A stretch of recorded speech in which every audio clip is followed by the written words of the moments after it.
Welcome to the live stream for March 22nd, 2017. My name is Dana Morningstar, if you're new here, and this is our weekly live stream. It goes on every single Wednesday night at 8:30 p.m. Eastern Standard Time, and it runs for about 2 to 3 hours, just depends. And we discuss everything having to do with really any type of toxic relationship or kind of life after a toxic relationship, boundaries and healing and understanding and self-care and all of that. So if you have any questions, feel free to ask them. There's no such thing as a bad question or a dumb question or anything other than a question.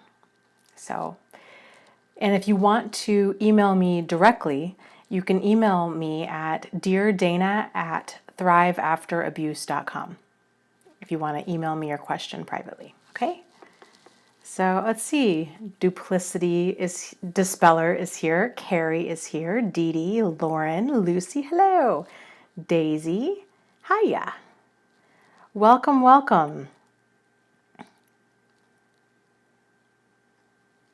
Christopher, Shara, SC, Namal. Hi, Namal. Been there. Spirits Art Attack. Helena. Truth Seeker, Carolina. Lots of people are hopping on. Jessica, welcome, welcome. How has everybody's week been? You guys ready for spring? Like I am.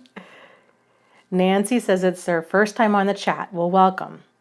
I will warn you, Nancy, this chat goes really, really fast and it can be overwhelming for everybody involved, including me. So do what you can to keep pace, and it's like kind of like raging rapids trying to keep up with it all. It's its own experience in and of itself. Cecilia says her allergies are killing her.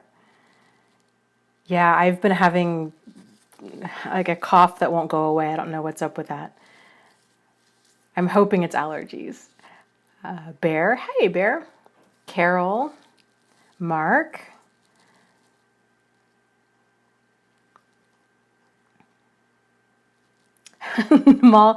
Namal is commenting on my hair again. He says, Dana, you're wearing your hair mostly on the right side again.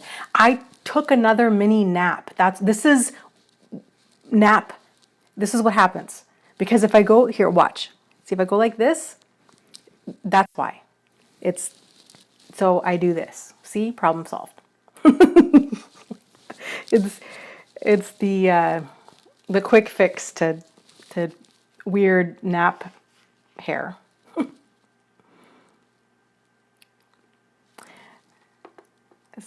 So David's here. Okay, Erica, 2 months, no contact and feeling awesome. Awesome.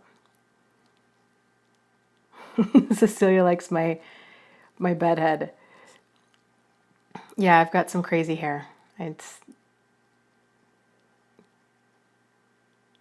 Namal says that's actually better. It's flat.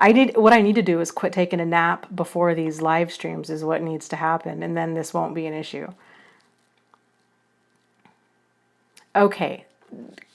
Great question. Duplicity asks, how do you handle gang stalking? What if they are watching the groups and these live streams? I'm so glad you brought this up, okay? Because this was an issue. This has been an ongoing issue for people.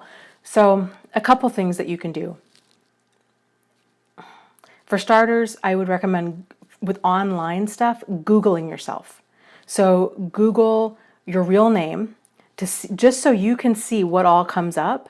And then also Google if you have a common name that you use. So like, for example, if you always use, I don't know, Jessica123, right? Like if that's your normal screen name for things, Google that too. Because anywhere that you've put in that screen name is also going to come up. So a lot of times it can make gang stalking, it can seem like, oh, they must just be really tech savvy, or they're doing all of these things. But really, if a person's using that same name over and over again, especially in different forums, like support groups, then that's how they're finding a person generally. So it really helps to change up the names that you're using. If you're going to be joining Facebook groups, Facebook groups of any kind, I always encourage people to create a fake account.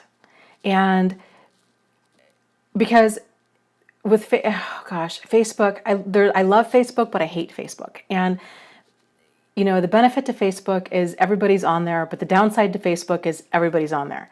So even though you might be in a group, or even on YouTube, something like this, where you think that there's privacy, nothing is private anymore. People can take screenshots, they can share screenshots.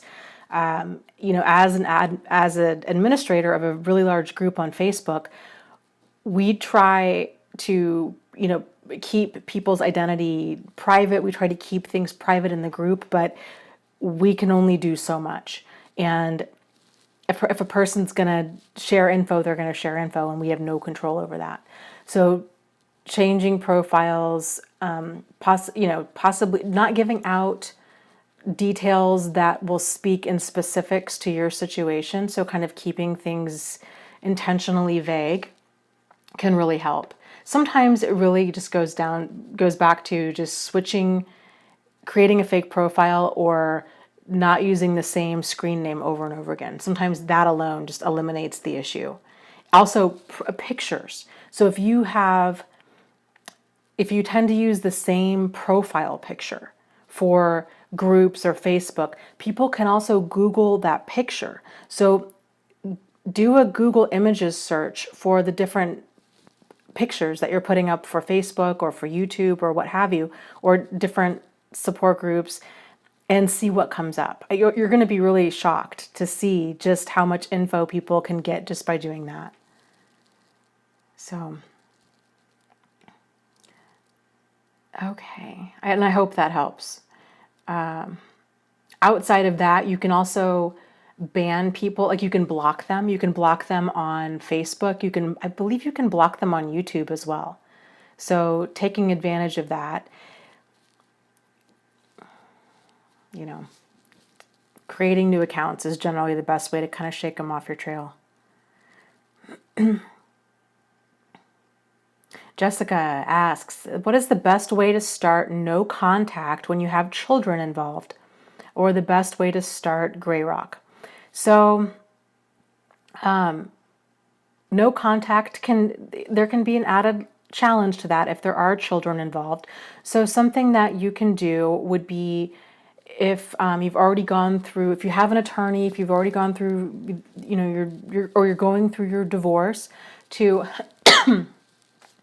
see if you can get that in your divorce decree, where all contact between you and your ex has to be about the children, and it has to be in writing.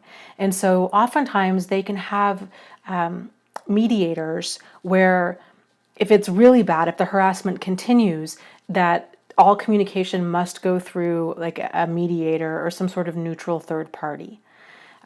Some people, if you're not going to go to that extent, some people get a cheap cell phone just for their ex, just for if it's involving the children. Really, if you can keep all communication in writing, so between text messages or voicemail, even though that's not in writing, but it's still like a paper trail, voicemail, emails, these kinds of things. So if you do start having issues, that you can go back to court and say, these are the issues that I'm having, and it's no longer your word against theirs. So, a support group that you might want to consider joining, and I always encourage people to join a handful, because it can be it's all stressful, right? Like it's stressful. So my support group on Facebook and on my website, you can find me by looking under Thrive After Abuse. And I have a support group on Facebook, and then my website is thriveafterabuse.com.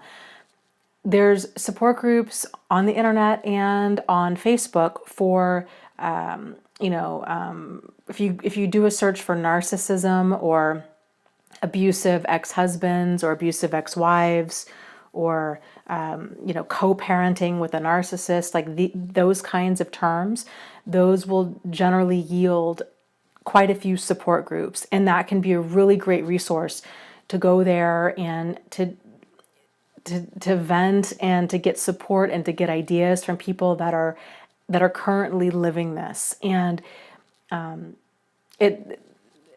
that can just be a wealth of information, talking to other parents that are dealing with these exact same issues. Another book too that you might want to consider reading is a book called Divorce Poison, and it talks about manipulative people and divorcing them and kind of what to prepare yourself for as far as what they may or may not be telling other people or what they may or may not be telling your child.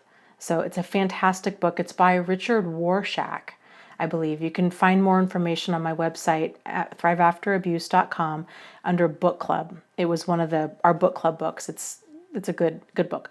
You can also find it on Amazon.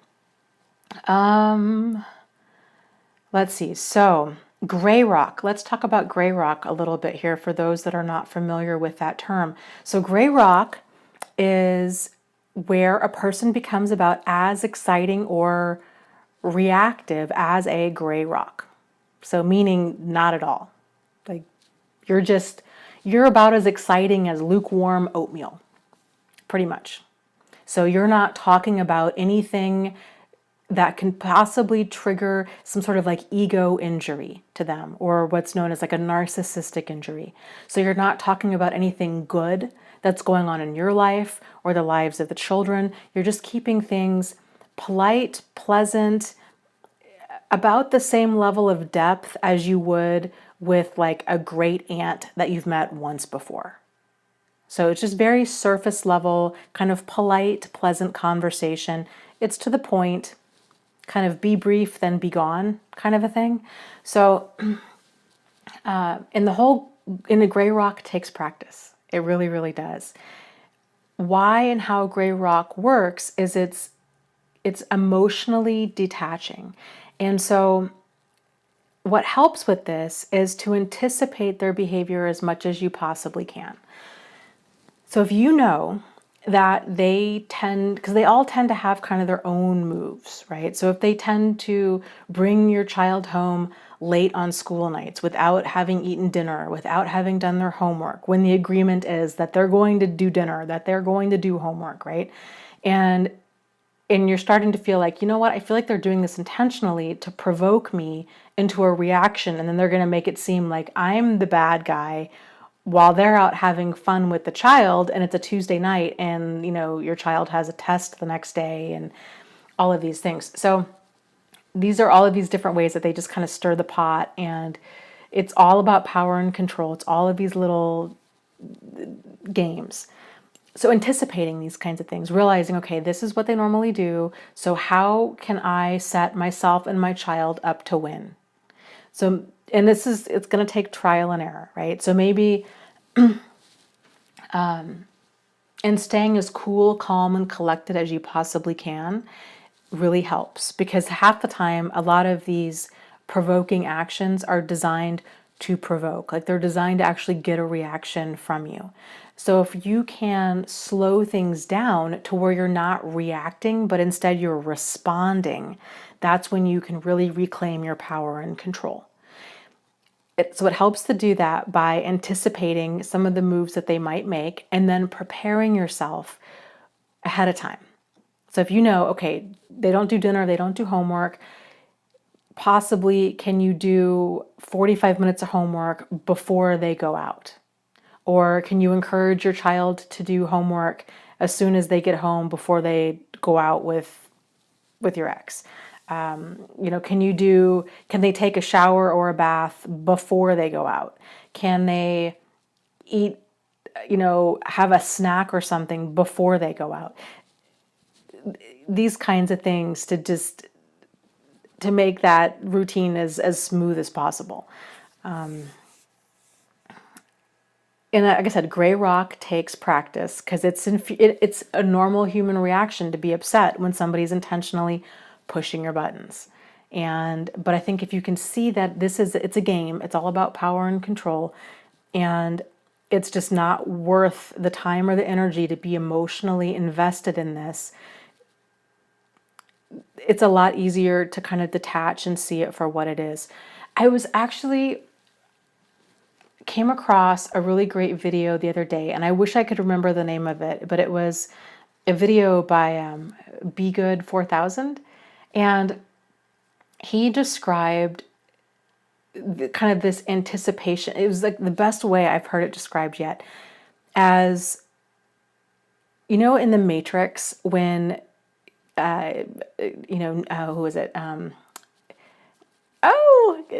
Keanu Reeves, Neo, and the dude. What's the dude's name? It starts with an M. Drawing a blank. Morpheus. Neo and Morpheus, right? They're awake. They see what's going on. And then there's all of these agents everywhere, right?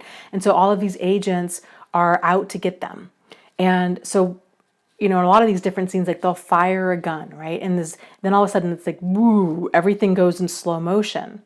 And then the bullet goes really, really slow, and they're able to bob and weave and get out of the way.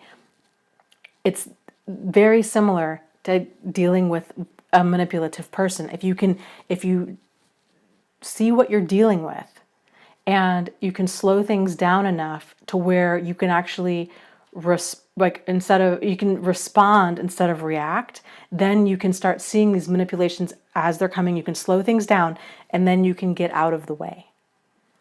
I thought that was a really great analogy. I'd never heard it explained like that before, and James, Be Good 4000, he nailed it. That was a great one. So I hope that helps.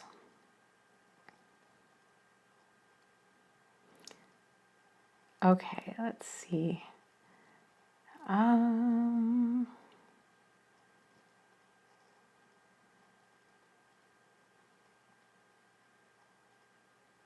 that's awesome. Yay, you, Truth Seeker. She says, I'm so happy right now. A bunch of pet care jobs and positive reviews came in. My business is taking off, and I'm no longer under anyone's financial thumb. That is like, yay. That's so huge on so many levels. And I love that you're doing pet care. That's actually, and I'm glad that you mentioned that, because that is a business that I think a lot of different people could start relatively affordably. And, if you love animals, that can be a great way to do it. And I think that's great. So good for you. That's huge. That's a huge step towards independence and autonomy and just regaining your power and control. So yay you. Okay, let's see. Susan says, I am considering a new relationship, and I'm so afraid that I will find another narcissist. Do you have any advice? Oh, yes. Oh, gosh. I so get where you're coming from. And so here's the thing, okay?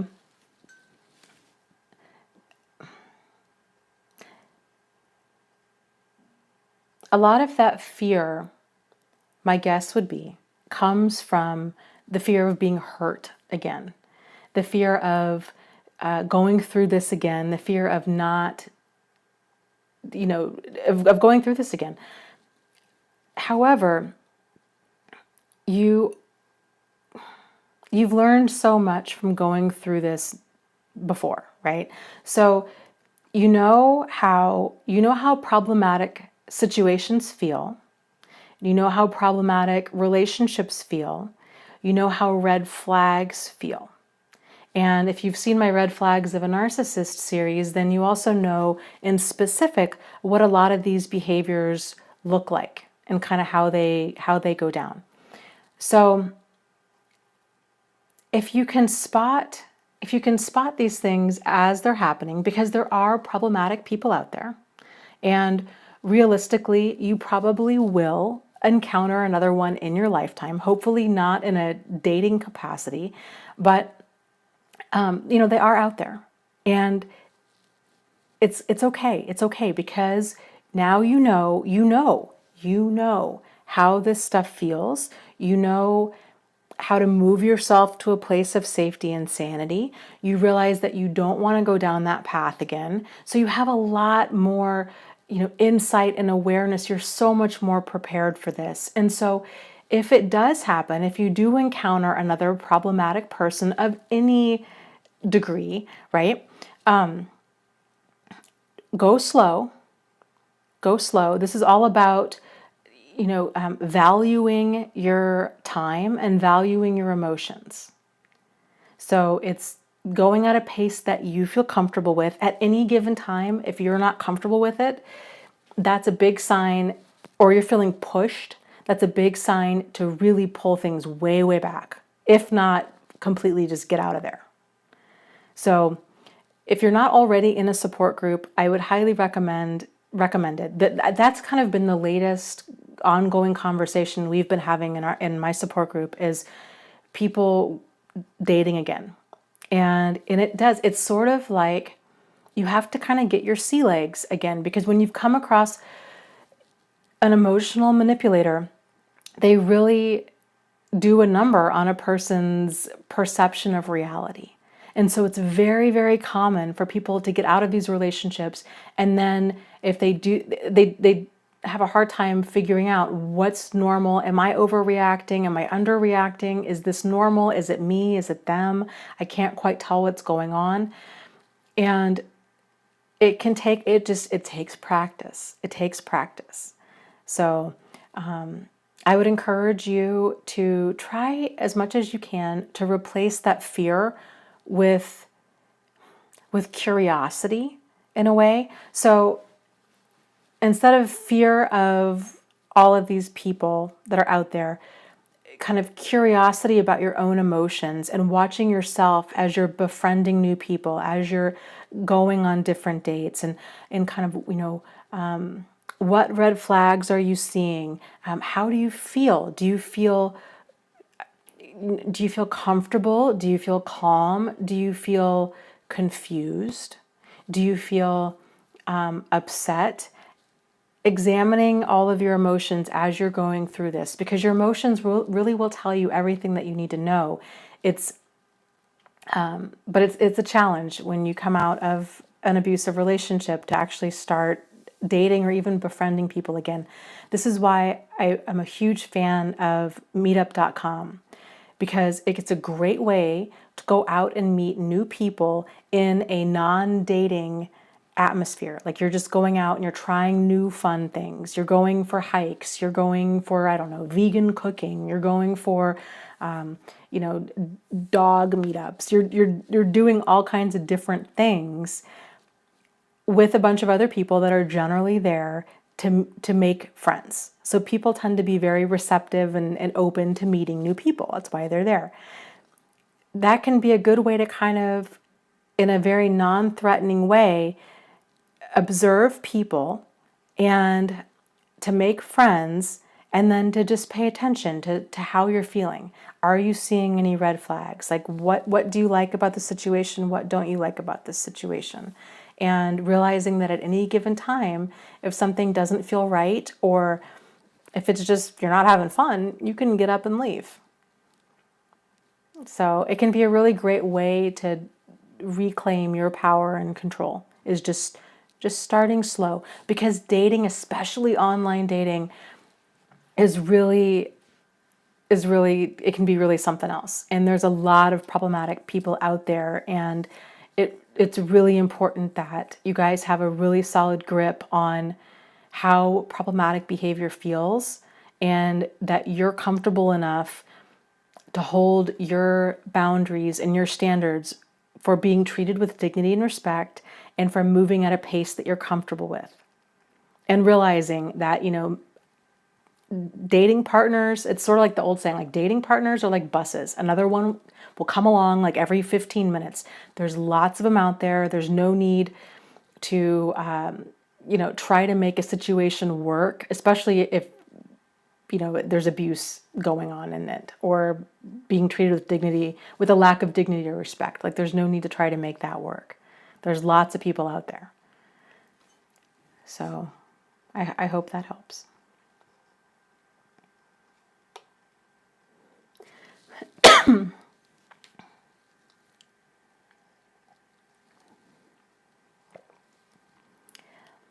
Mala, hi.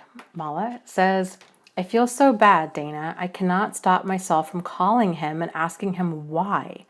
But I also know it will never lead to the truth, and I will hurt myself further. Yes. Yes.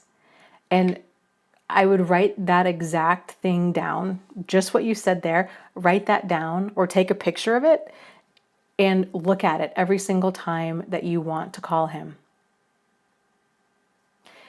And I get it, it's crazy making because their behavior is so nonsensical, like it doesn't make sense to us. But like you said, you're not going to get the truth from a liar. And it's only going to bring you pain. Like there is no honesty, there is no closure, there is nothing positive can come out of this. Like you're dealing with somebody who is just really emotionally stunted. They're just not emotionally available at all, period. And I think just realizing that this person is just deeply dysfunctional and deeply problematic, and that's who they are, and they will bring that with them wherever they go. This is nothing, even though it feels so intensely personal because it was directed towards you, you were involved in it, it's not. This is their behavior and his behavior, and he's going to continue being this way probably forever. So, I know you've been too in the support groups. Continue being in there. Continue reading other people's stories. There's so much validation, I think, and peace that can come from that. When you see people that have been in these relationships for 5, 10, 50 years, and they're doing all of the same things that you're wanting to do, or that you've thought, well, maybe this would work, and you realize, oh wow, this person's been doing this for 50 years, and it's not gotten any better, it's only gotten worse. It can be very eye-opening to realize, okay, that's going to be me. If I keep doing this, like I'm setting myself up for 50 years it's a lifetime of hurt and heartache. Like it's really important now that I have this clarity that this is a bunch of toxic behavior and they're not motivated to change it. Like I might want to go back, but I know I need to not go back. And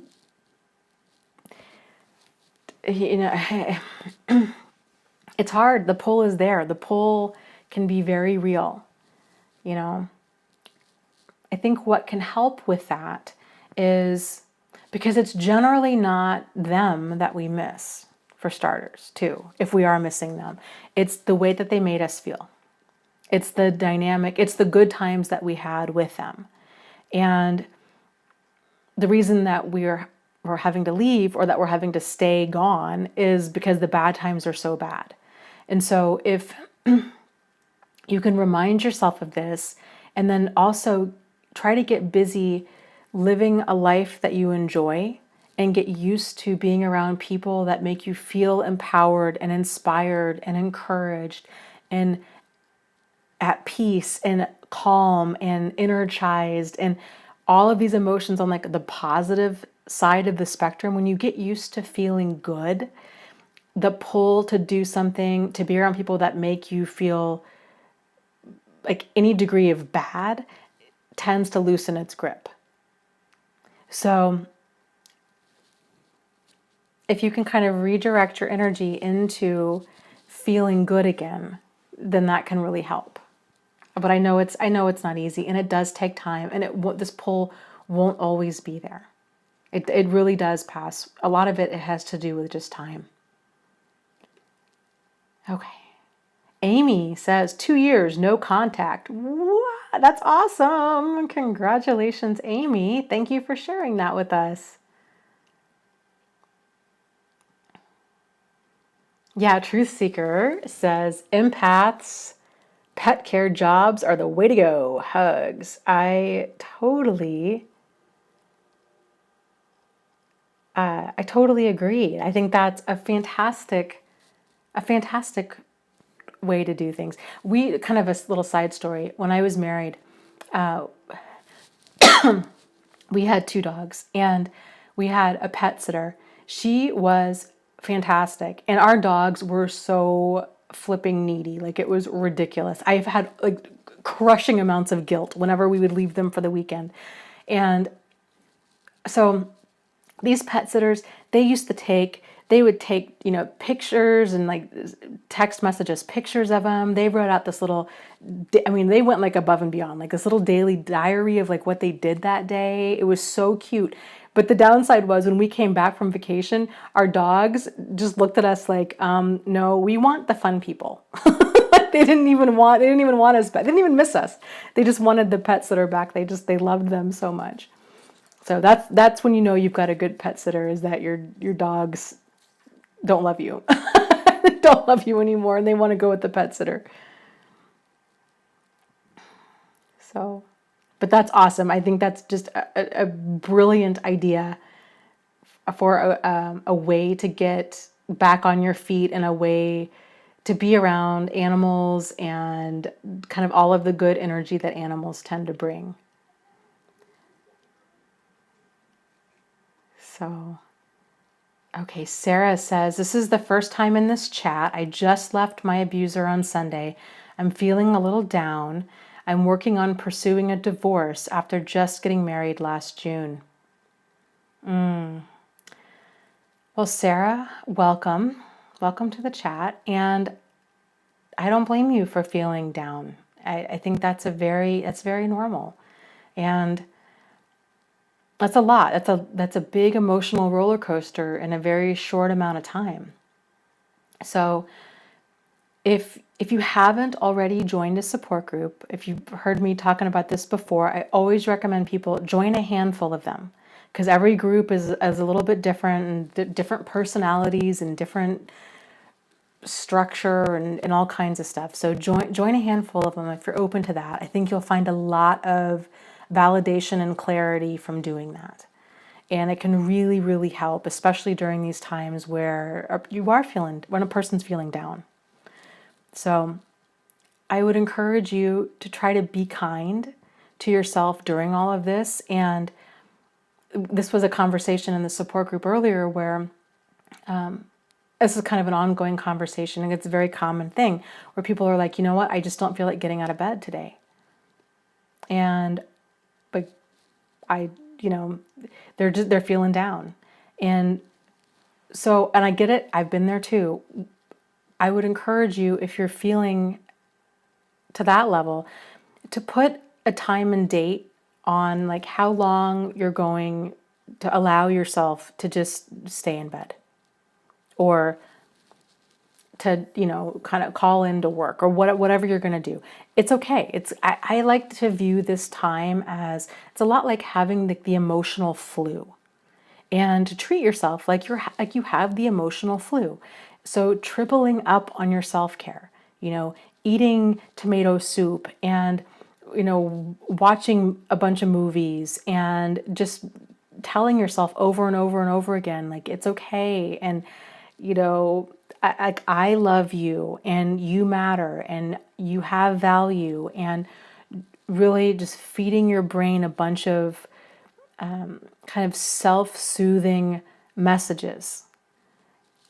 If you can, taking a hot bath, doing things to just kind of be kind and loving to yourself during all of this. And then realizing too, you're in the beginning of this storm, of an emotional storm, and to kind of hunker down and to plan for this as best as you can. So if you have a support system, friends, family, people in a support group, to kind of, circle your wagons as much as you possibly can and letting them know, okay, this is kind of what's going on.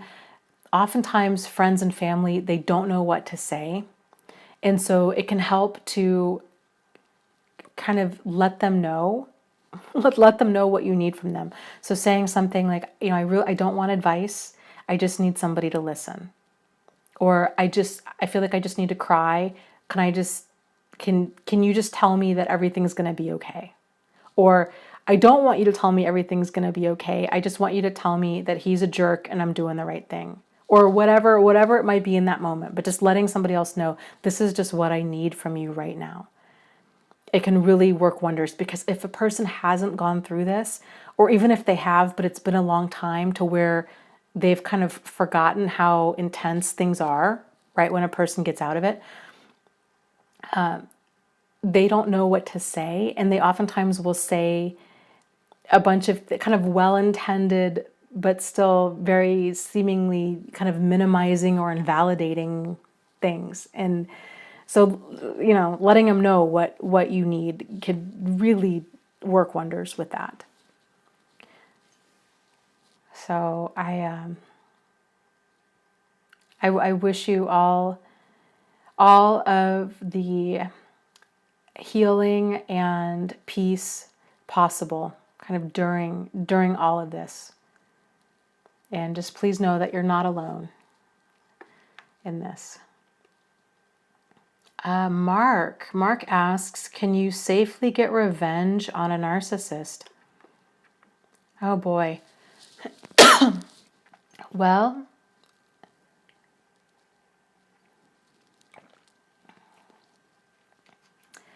I'm sure there's ways that a person could. And I know the temptation is there. It's a normal human reaction. If somebody does you wrong, that you want them to hurt like they hurt you. That's a very normal feeling. I've felt that way. There's times where I still feel that way. But the reality is, any energy that you put into this, it's a waste of energy. It really, really is. Like, you can take that energy and pour it into something constructive and positive into your own life. It truly is. Like, the best revenge is a good life. It's so true. It's so, so true.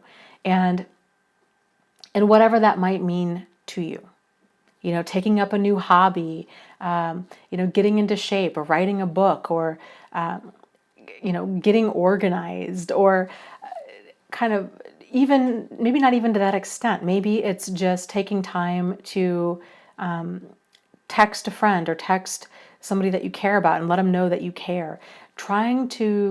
I like to think of it, and this is really hippie woo-woo, and so bear with me, but I like to think of it as being kind of this emotional alchemist. So there's all of this negativity and this darkness and this heaviness that comes from these people and these relationships. And if we let all of that, we absorb that, and we just kind of keep it within us, then we become that. And I don't know. I mean, I don't want to become that, and I don't think that most people do want to become that. But the way to not become that is to decide, to make the decision of, I'm not going to let this destroy me. I'm not going to let this ruin my life. I'm going to actually take this, and I'm going to use all of this energy that's in all of this pain and anger and rage, and I'm going to redirect this into something positive, wildly positive, into my life, because I am an emotional alchemist. So then you take all that energy, and there is great, great energy in rage. There really, really is. People can do amazing things if they can harness that energy into something positive. So if you can give your pain a purpose and transmute that negativity into positivity somehow, that's really the best way to get revenge. It really, really is. Because getting caught up in the petty stuff, or, trying to frame them for something or out them for something, the odds of that, not only is it a big waste of your time and energy, it really is, even though it feels like it's not. I get it. Even though it feels like it's not, it is. Because odds are they're highly manipulative people. Every single thing that they do is another level of their game. So we can't out manipulate them, because this is just what they do 24/7. So knowing that whatever you say is probably going to be spun around and somehow used against you. So there's no to try to engage with that. It brings more negativity to negativity, and it's just kind of this zero sum game. It's just quicksand into you becoming bitter and angry and staying bitter and angry, and you throwing your life away instead of trying to sit with that energy from that rage and being like, okay, I'm going to take this and I'm going to develop some sort of youth mentoring program, or I'm going to, I don't know, participate. I'm going to find a different find something that juices you. Seriously. You could do, and I'm just throwing stuff out there. You could start a blog. You could start a vlog on YouTube, and and be like, okay, this is what a man goes through. This is what I'm going through. Here's how I'm going to become an emotional alchemist. Here's my journey to living the best life possible. And then you could do something fun. You could vlog or blog about doing, volunteering at a new place every single weekend. And you could write about your time there, and you could write about how or video yourself about all of the anger there and how you took that. It's visualizing it, I think, really helps too. Visualizing that anger, that rage as a pack of wild horses, because that's oftentimes what it feels like. It just feels so intense and so overwhelming that it's I don't even know how to handle this. I've never felt like this before. But realize that you can bridle all of those horses. You can rein them in. You have the power over this. You can direct them. And if you can, herd that pack of wild horses and you can get them all going in the same direction of your choice, man, that's when your life goes to a whole different level. It's powerful, powerful stuff. It really is. So I would encourage you, sit with that. Think about what would juice you? What would juice you? How could you become an emotional alchemist with this? How could you make this work towards your highest and greatest good and towards the highest and greatest good of others? And then if you're on next week, let me know. Let me know what you come up with. I'll be curious. And let me know how that feels. I'm just curious. So, okay.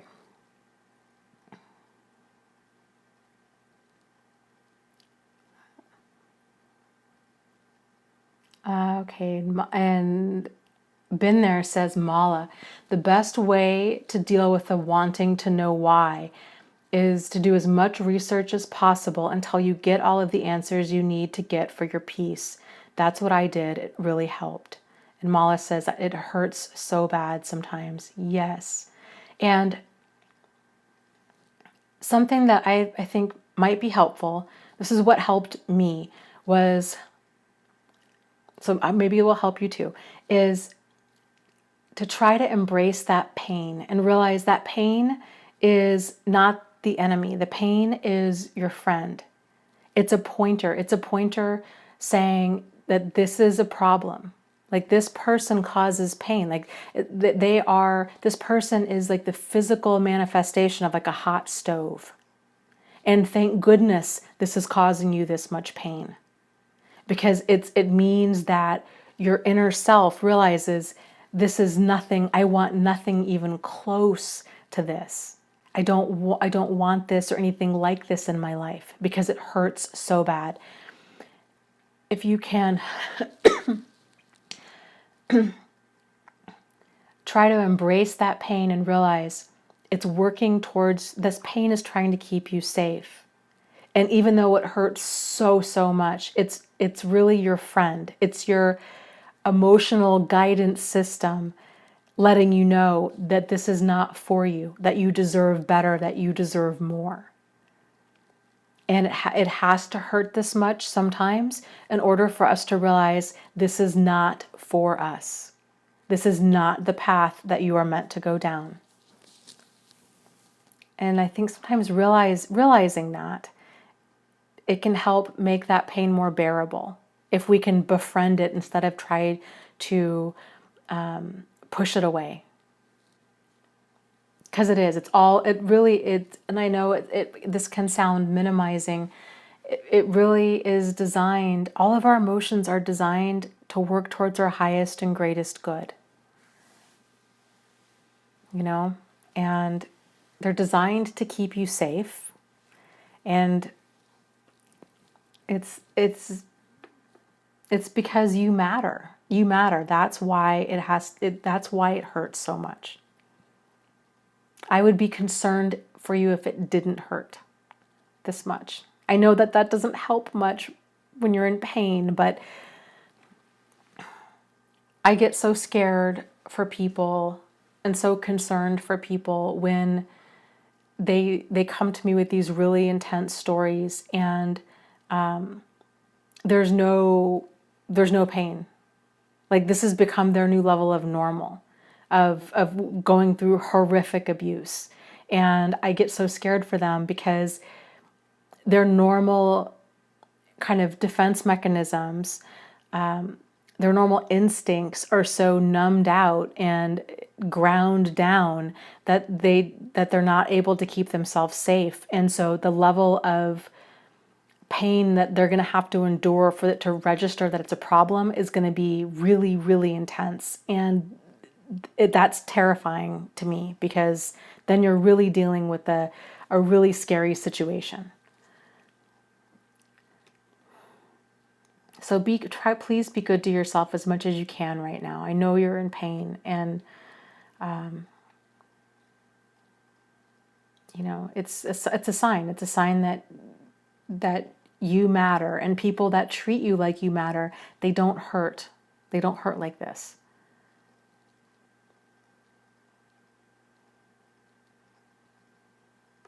Okay, Duplicity was asking about, I'm way behind in the chat here, it was asking about, can they track my online web connection, or is that paranoid?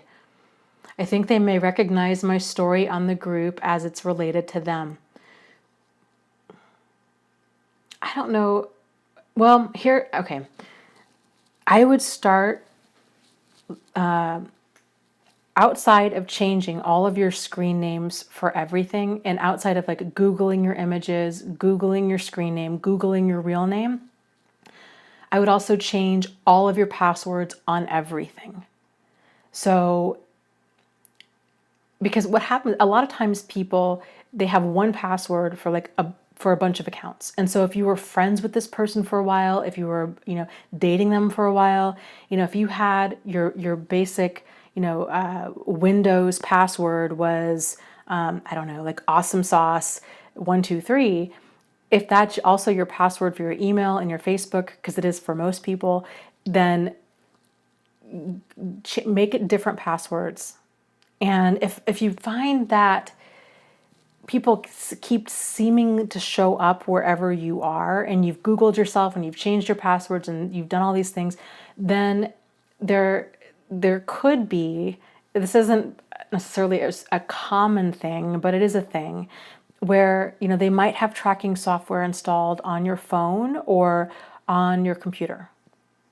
So you can take it to your phone, to like your cell phone provider like Verizon or Sprint or whoever, and see if they can wipe your phone or check it for tracking software. You can take your computer to Best Buy or a place like that and see about getting it checked for tracking software, getting it wiped, because sometimes that is a thing. If you're concerned about them finding out where you are, you can check. So like your phone, like a smartphone has like a GPS locator thing on your phone.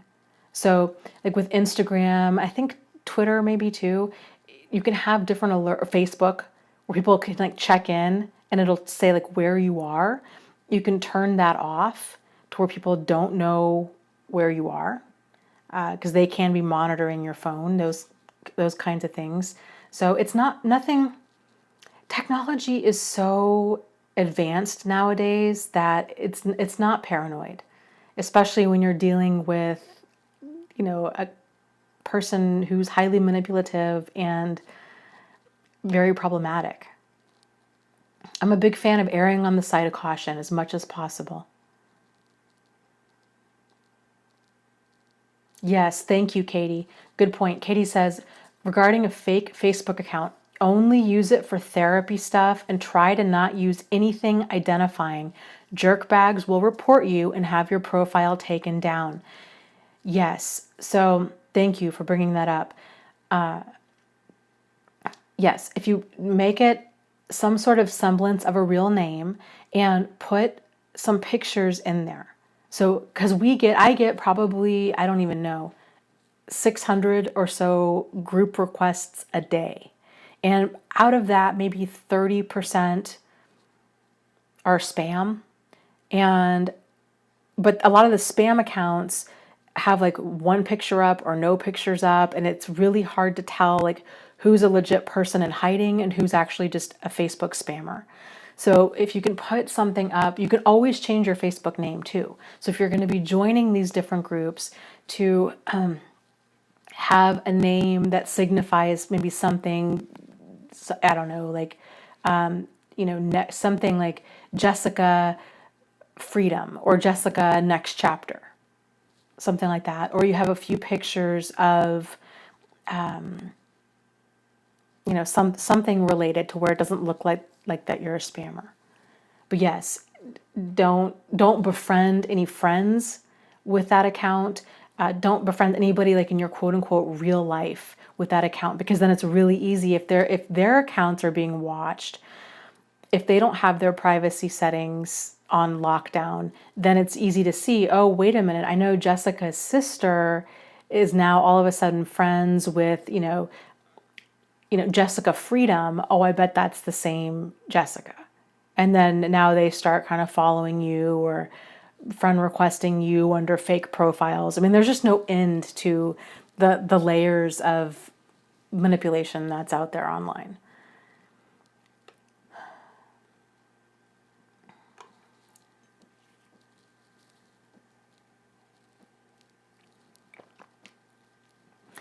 Okay, Erica says, I think I have had my final discard. Is it true? Is it finally really over? Or will this narcissist be back still? Well, it's we don't have a crystal ball, so we don't know if they will be back.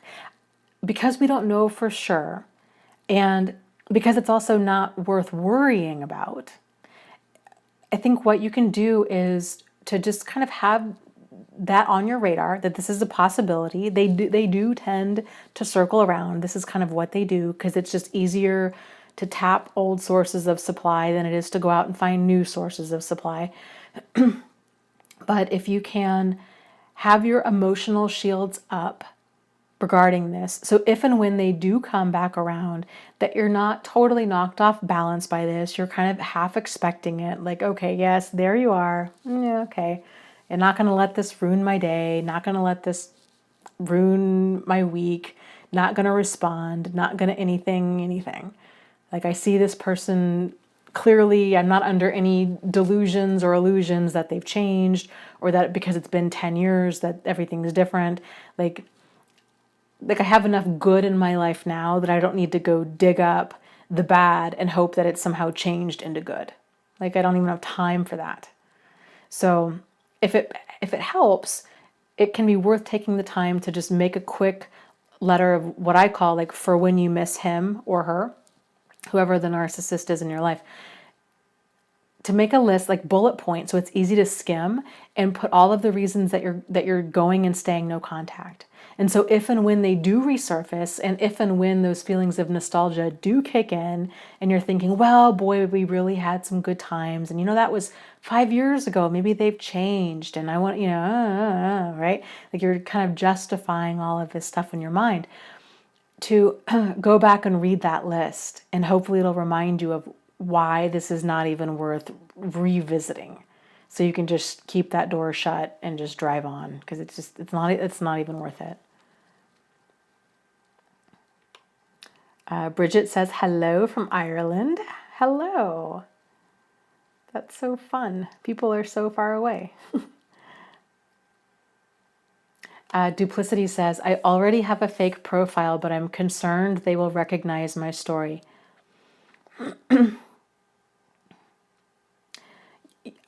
I think that's very common too. I've had quite a few people on my website who have felt that exact same way. And if that's a concern, another thought would be to, you could create an account and switch the genders.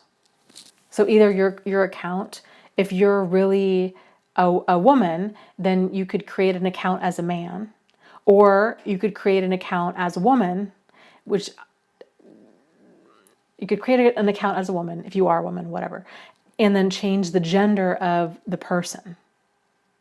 So, and then not giving specifics. So I think what you'll find in those support groups is everybody's really just telling different versions of the same story.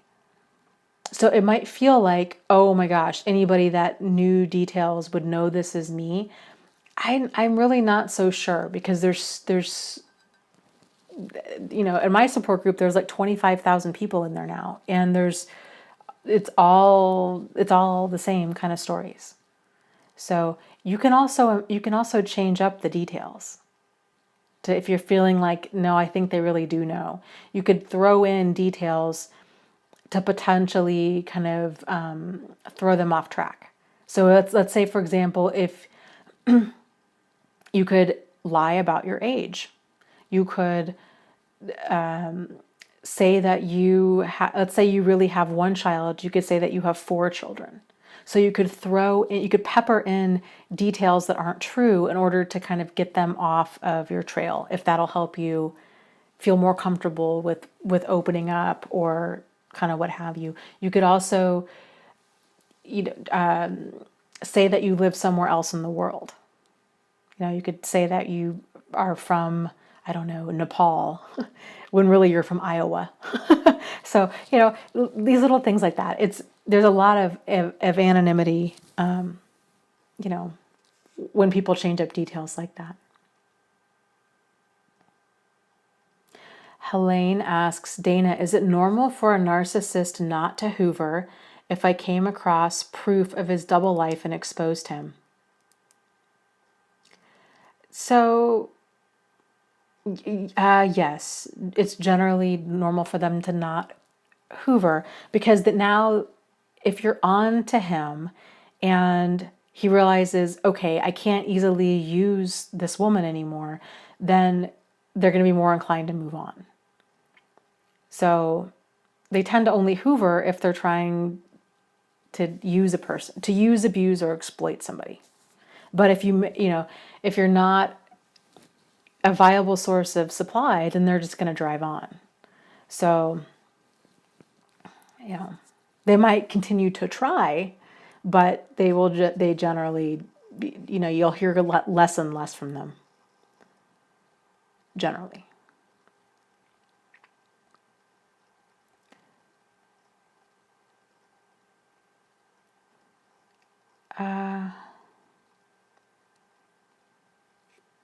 Frankie says, hi Dana, I'm so glad you're on tonight. Facebook is so depressing. I have a cancer foundation, so that is the only reason I have Facebook, especially to protect myself from flying monkeys with my ex-narc. Yeah. I am only on Facebook to basically either be on my Facebook page or be in my Facebook group. I don't even participate in my personal Facebook feed anymore. I don't even look at other people's Facebook stuff anymore, because the more time's gone on, the more I realize like none of it's even real. And it's all people's highlight reel of their life. It can be fun. It can be fun to see pictures of children and like kind of what the kids are up to, and those highlights of their dance recital or soccer game or whatever, or birthdays, these kinds of things. But generally, by and large, I just kind of not a good use of my time either. So I agree with you. Facebook, I think, can make a lot of people feel very self-conscious and depressed, about their own life too, because it's everybody else's highlight reel, and it can just, comparison is such a kind of a slippery slope into depression, because we're comparing our reality to somebody else's highlight reel, and it's, like I said, it's not even real. So it sets a person up to lose from the beginning. So comparison is just a terrible thing. If you're getting sucked into that, just don't try to not even go there.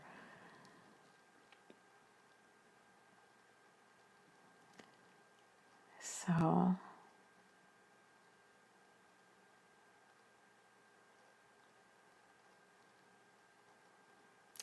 Dee Dee asks, if you have a child in common with a narcissist, why would anybody want to go no contact when this sick person has joint custody of your child? Okay, that's a great question. And so for a lot of people that aren't in the middle of this, that's exactly what they're thinking. They're like, oh my gosh, if this person is so dangerous or destructive, why would you want to go no contact? Or you share a child with them. Like, why would you want to go no contact? Wouldn't you want to be in communication with this other person? But the reality is that an abusive person will oftentimes use the child or their relationship with the child as an excuse to abuse the other person. And so a lot of the communication, it's not even about the child, it's just for them to be abusive. So it's very common for them to start critiquing, parenting, the child, what the child is wearing, what they've been eating, how they're doing in school, just nitpick, and just this grinding down of the other person, and which can just be, it's crazy making it can be walking on eggshells, especially if a person doesn't realize that they're being abused, and they're continuing to think like, oh, I'm just this awful parent, and like, why can't it be enough, and like, why can't this person like co-parent with me, like, why can't we just work together, how come everything I do is wrong? And so it can be exhausting. It can just be so overwhelming for somebody that's going through something like that. So if you're divorced, all they need to talk to a person about is the child.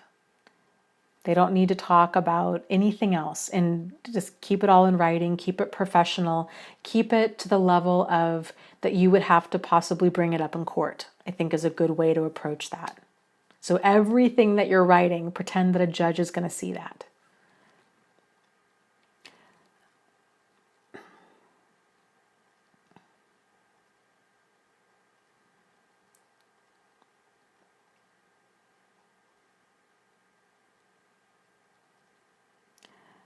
Okay.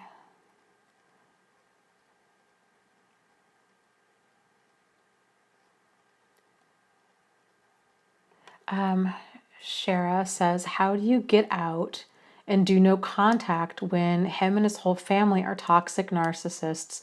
They will say, I am being cruel for not letting them see the kids.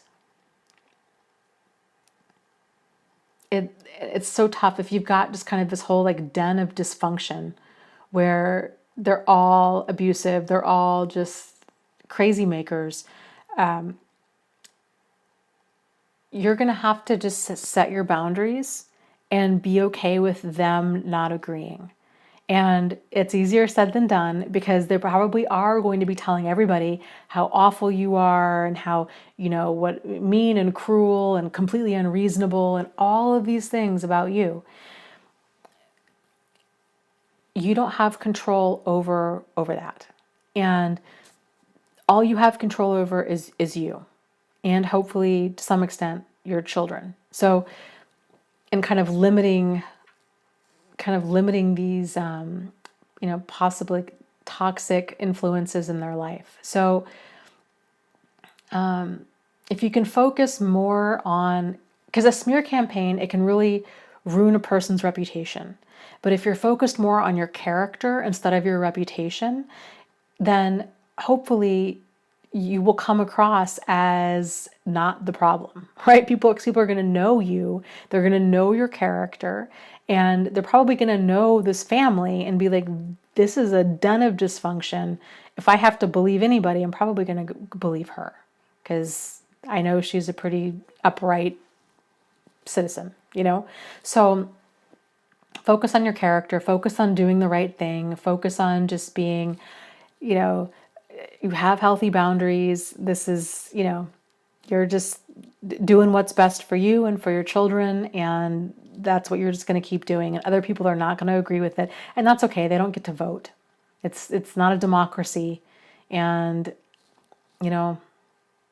it's unfortunate, but like, it's going to be a big waste of energy and time to try to convince them to see things your way.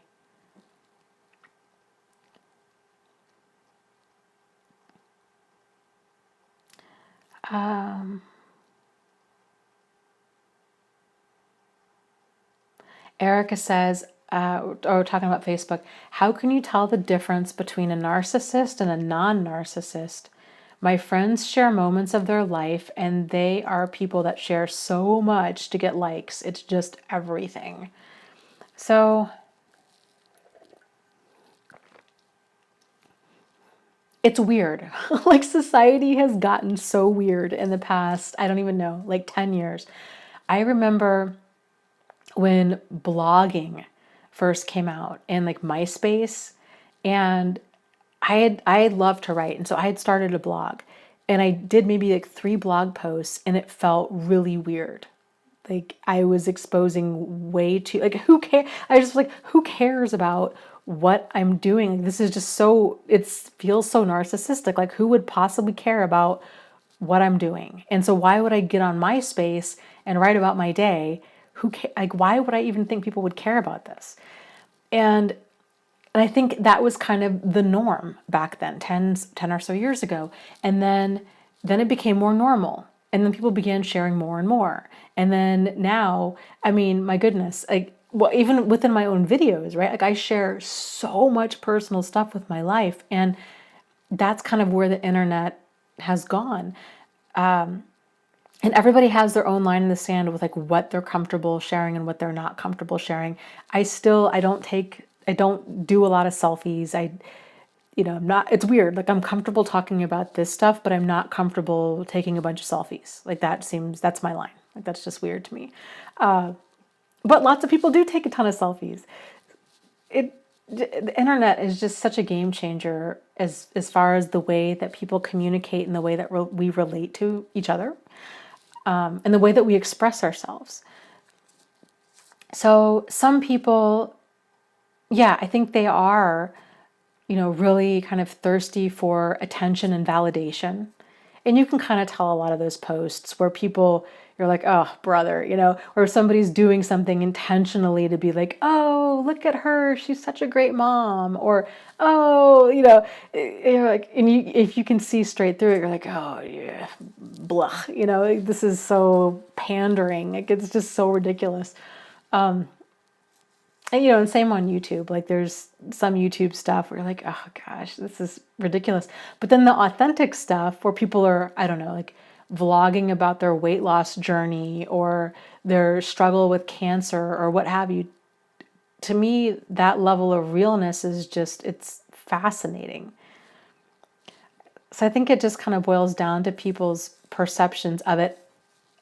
As far as narcissism goes, to like a problematic degree, that because what's normal is just weird like anymore as far as self promotion or putting ourselves out there. To me, what's more important to look at is not so much does a person take a bunch of selfies, or are they trying to pretend like they're mom of the year or dad of the year on Facebook. It's not so much that. It's more of, is their degree of self-absorption to the point where they're using, abusing, or exploiting other people? Like, are they causing pain to other people? Are they using, abusing, or exploiting other people in order to get their self-esteem needs met? Like, I think that's a better definition of narcissism than do they have a bunch of pictures of themselves? Because just that's not the most accurate gauge anymore. So that's kind of how I differentiate between problematic. Well, there's also a difference between like healthy narcissism and then problematic narcissism. So, and again, it kind of probably depends. We are our own baseline for normal. So it probably depends on who you ask. Like, you could probably ask, if there was a room full of 10 people, there'd probably be quite a few of them that would be like, wow, this is really, narcissistic here's this woman who has this live stream that she does for, 2 to 3 hours every single week. Like, who does she think she is? Right? Or that she shares so much of her life. Like, who does she think would even care? I've thought that too. Like, it's just kind of weird. It's just weird. But, there's that line between being like comfortable with your own stuff and sharing your own stuff, which I consider more like healthy narcissism, which is more like a healthy dynamic with yourself. And then there's problematic narcissism, where it just takes it to a point of such a blinding degree of self-absorption that it's all about, it's all about you all of the time at the expense of other people. Maybe that's a better way of putting it. Like, if that makes sense.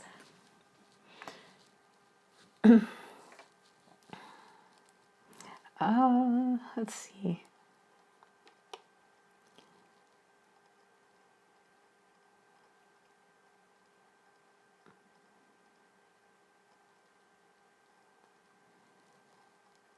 Okay, gosh, okay, I'm going to scroll way down so I can get caught up here.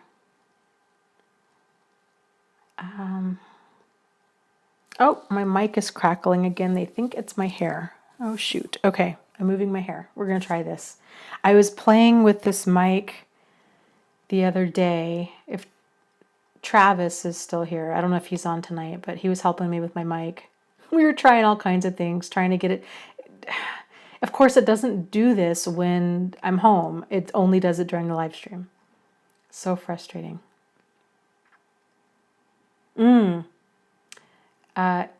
Adriana says, I'll have to scroll up. Duplicity has a great video request. I would also love to know how to be safe making videos on YouTube. Okay, let's see. I missed Duplicity. If you can copy and paste your video request, I'll write it down. So I don't see it here. Okay, Guy and Jackie, oh, where did it go? It says, Dana, what pleasure does a narcissist get from putting other people down? Does it add fuel to their engine, or are they sick? Oh, I think it's both. Some people it's sort of like the thing, like some people want to build the tallest building in town, right? And other people just want the tallest building in town, even if they have to tear down all of the other buildings. A narcissist is like that with self-esteem. Like, they need to feel good about themselves kind of by any means necessary.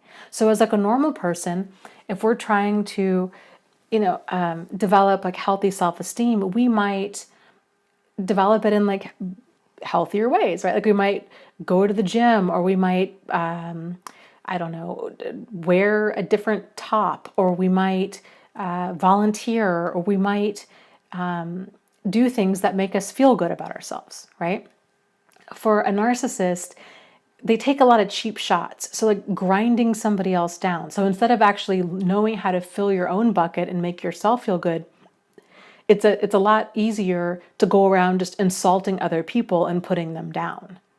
And it's, that's why. It's a cheap fix for them.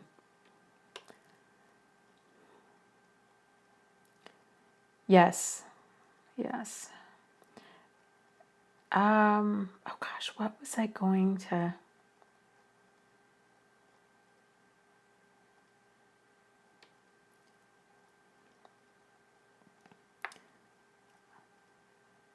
Oh, where did it go? Oh, there it is. Okay. How to be safe making videos on YouTube. I really feel like I should do a whole series on this, because for a lot of reasons. Like I don't, I had no idea what I was getting into when I started making YouTube videos, and it's been a really wild ride. And I don't think that most people, even if they're going to be doing a totally different topic, have any idea what they're getting into. It's one thing to kind of realize, oh, you're probably going to get some haters, you're probably going to get some negative comments.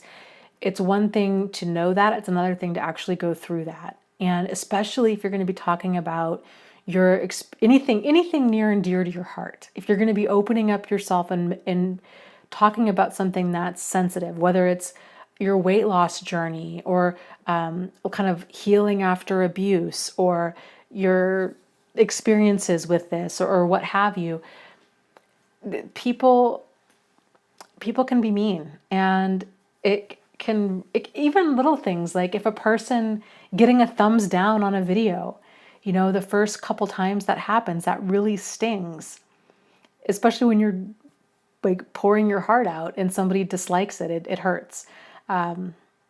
So I know that's not necessarily like, safety, but it's, in a way, it's kind of like emotional safety, because there definitely is this emotional learning curve to putting yourself out there on the internet, especially YouTube. Because if you're going to write a book, let's say, or a blog, people might critique your writing and say, oh, this author's terrible. They don't know what they're talking about. They write like a third grader, right? Like, people are going to say all kinds of stuff. That's one thing. But on YouTube, it's everything about you. It's your message. It's how long or short your videos are. It's the lighting. It's the microphone. It's your appearance. It's the topic. It's everything. And, so trying to prepare yourself as much as you can emotionally for making videos and for getting comments. Like I didn't expect people... I don't know what I don't know if I really had any expectations. I didn't expect people to like be so insensitive about what I went through. Like, oh, well, maybe you deserved it, or just snarky kind of comments, or oh, I bet you're the narcissist, or just kind of stuff like that. And when I got, and I've only gotten a few of those comments. But when I did get them, it was early on in my channel, and it sent me to like a bad place for, sometimes a week, sometimes a whole weekend. Like, I just had a really hard time shaking that stuff off. But a lot of that, you'll get better at it as you move forward in it. And it's kind of the whole like developing a thick skin. It's not really a thick skin, it's scar tissue. This is what it is that you develop, and it happens through all of these little kind of, injuries. These ego injuries is what it is. And narcissists have them, and regular people have them, and we all have them. So when somebody tells you some sort of, you're stupid, fat, or ugly, it hurts. But once you get over the sting of that, it's sort of like, oh, okay. You just become more resilient next time. So now when I get comments like, whatever people are critiquing me about, it still stings a little bit, but I'm over it within like a few minutes. It's nothing. Because you realize YouTube, and that's kind of the fun of YouTube too, is you're interacting with a bunch of people. Some of them are your people, some of them are not your people at all. Some of them just came across your live stream or your channel because they were bored and it was like 2 a.m. and they'd been drinking and like they just found themselves at your channel. And they don't even know how they got there and they didn't want to get there. And then they're just going to say a bunch of mean things. So it just happens. Physical safety, though, is a different story. So I would highly recommend do not use your real name. Come up with a channel name, something like Next Chapter, or if you're going to do a name, changing some part of your name. So because it's really hard to do damage control once you put stuff out there. And pretty much every YouTuber that I've talked to, that male or female, that's had any degree of kind of, like quote unquote YouTube fame. I mean, I'm like a Z-list YouTube celebrity. So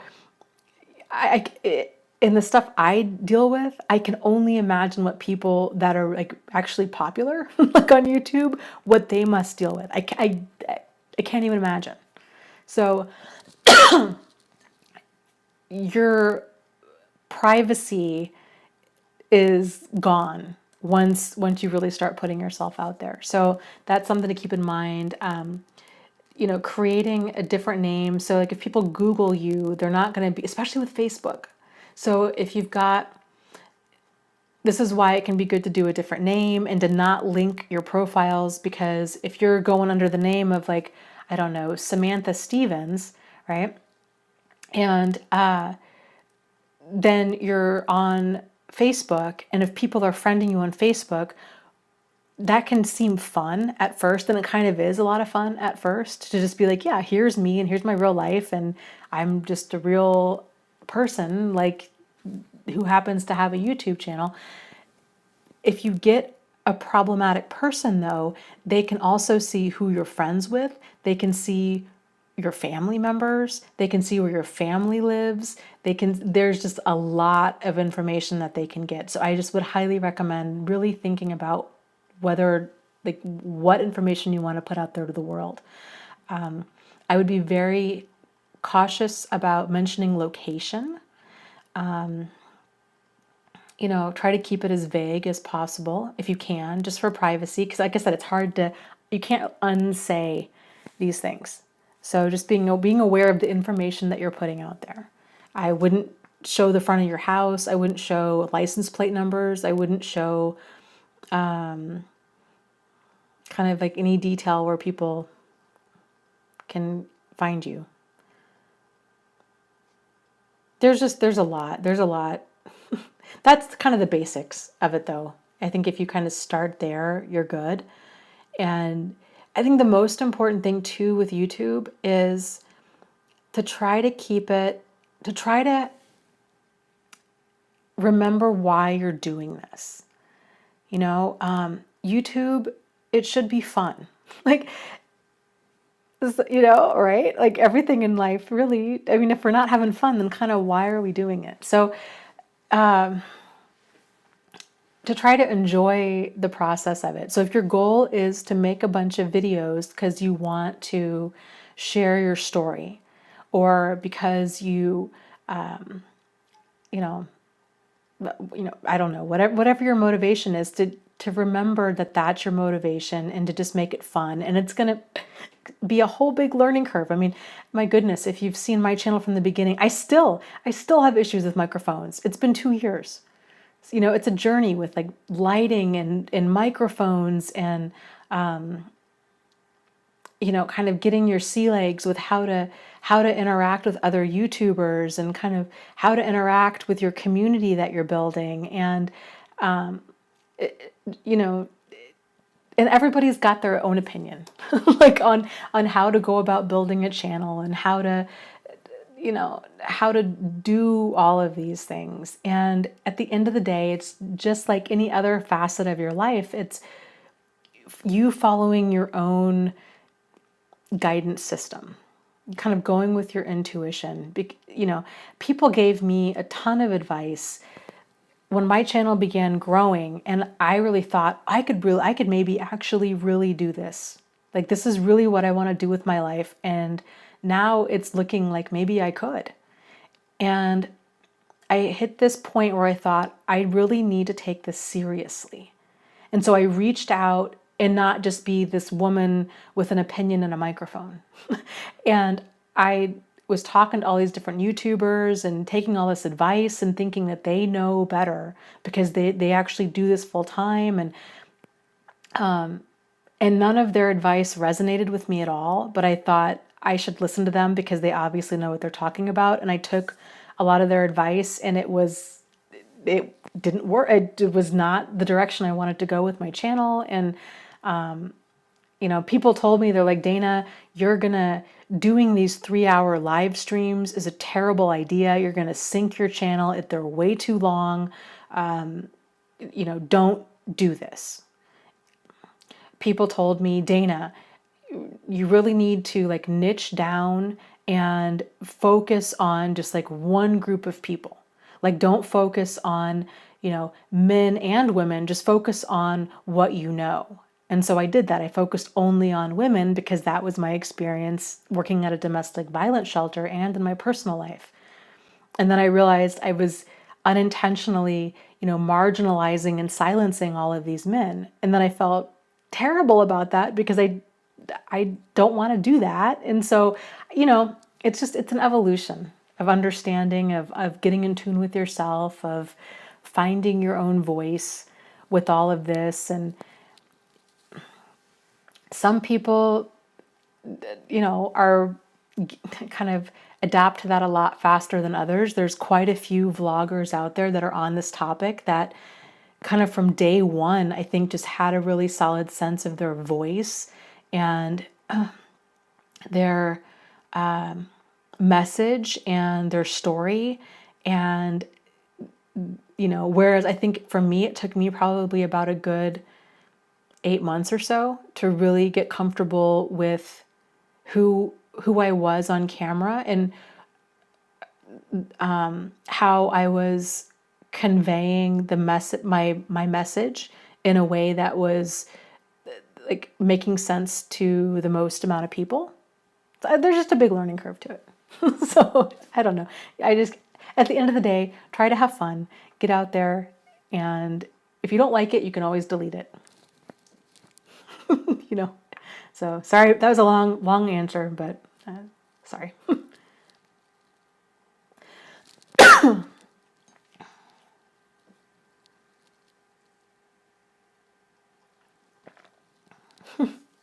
Transient says, Dana is a narcissist who is making me watch this right now instead of knitting my scarf. Just kidding. Dana rocks.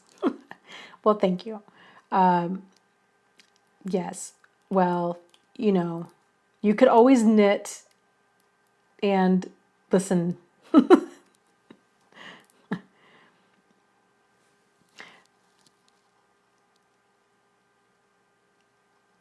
Okay.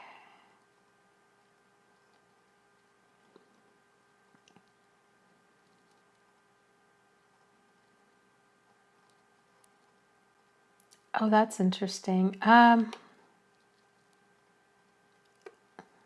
Elise says, are all types of personalities just on a spectrum between narcissism and empathy? No, there's different degrees. Oh, let me think of some. Just drawing a blank after blank tonight.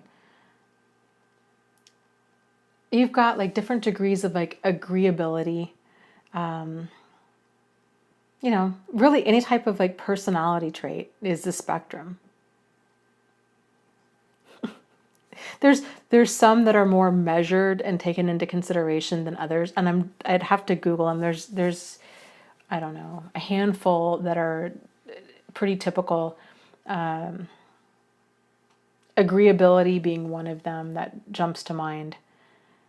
But as far as like narcissism and empathy, to me, that's kind of a person's main level of self-orientation. So if you think of it as a spectrum from being very others-oriented, so like that empathy, that empathetic side, to a high degree of being self-oriented, where in the middle you have like quote unquote healthy narcissism, where a person is self-oriented to the point where it's like they're goal-oriented, where it's that mentality of like, why not now, why not me? Right? Like it kind of gets you out of the bed in the morning and it gets you focused and it gets the person moving. Whereas problematic narcissism is, it's not so much a why not me, it's a me at the expense of you. And that's when it becomes a problem, because there's no like relatability in that. There's no teamwork. There's no kind of agreeability in that. It's a very much a win-lose situation. It's all about power and control. It's all about them first, kind of a thing. And that's not, you can't have a relationship with somebody that doesn't take the other people into consideration.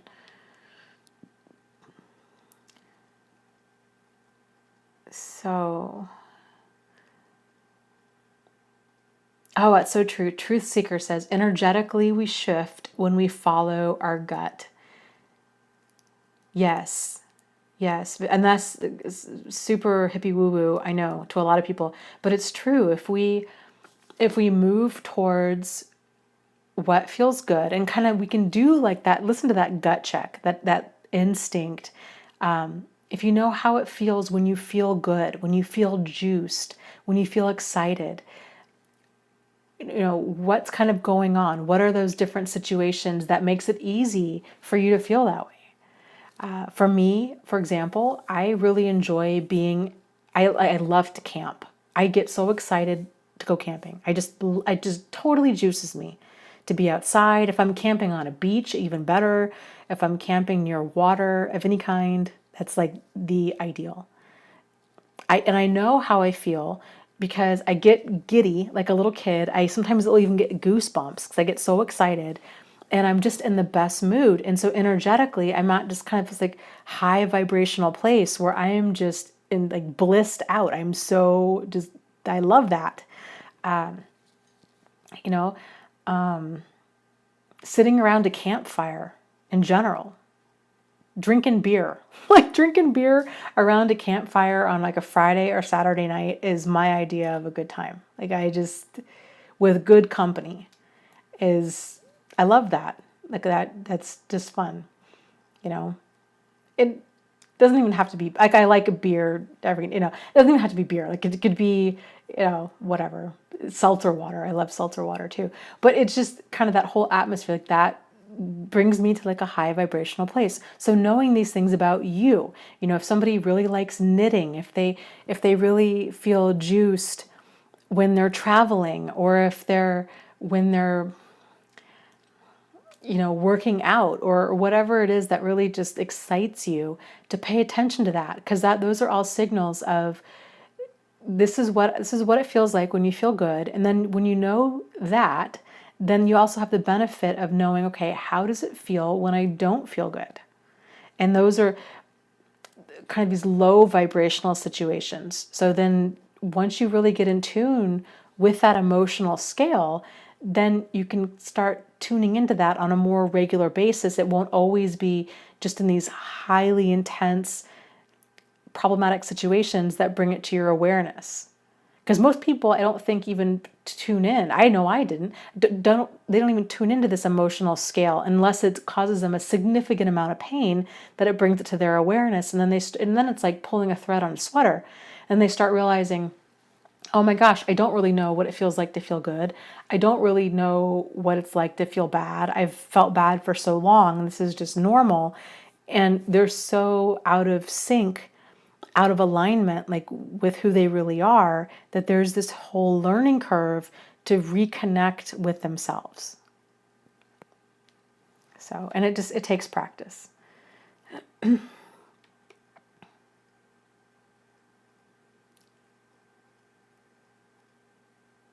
Okay.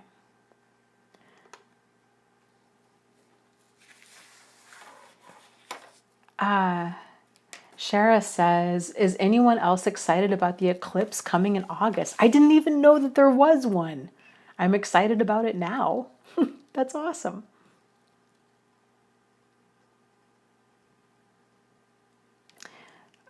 Let's see. Alexandra says, Dana, I think you meant Richard Grannon, said there are women with CPTSD who feel they can only really experience love once they have children.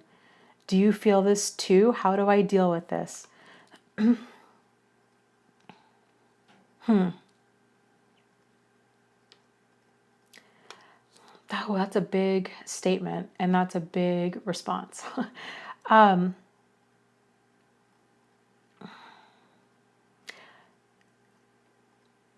don't feel that way, and I don't agree with that, but I could see why and how a lot of women or men really might feel that way, that they might be totally numbed out to like romantic love, that the only love that they can have is that for like their children or maybe like their pets. But to actually relate, to have that bond with another human being that's like a significant other, that they might just feel really tuned out to that.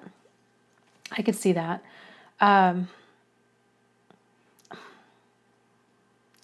However, I think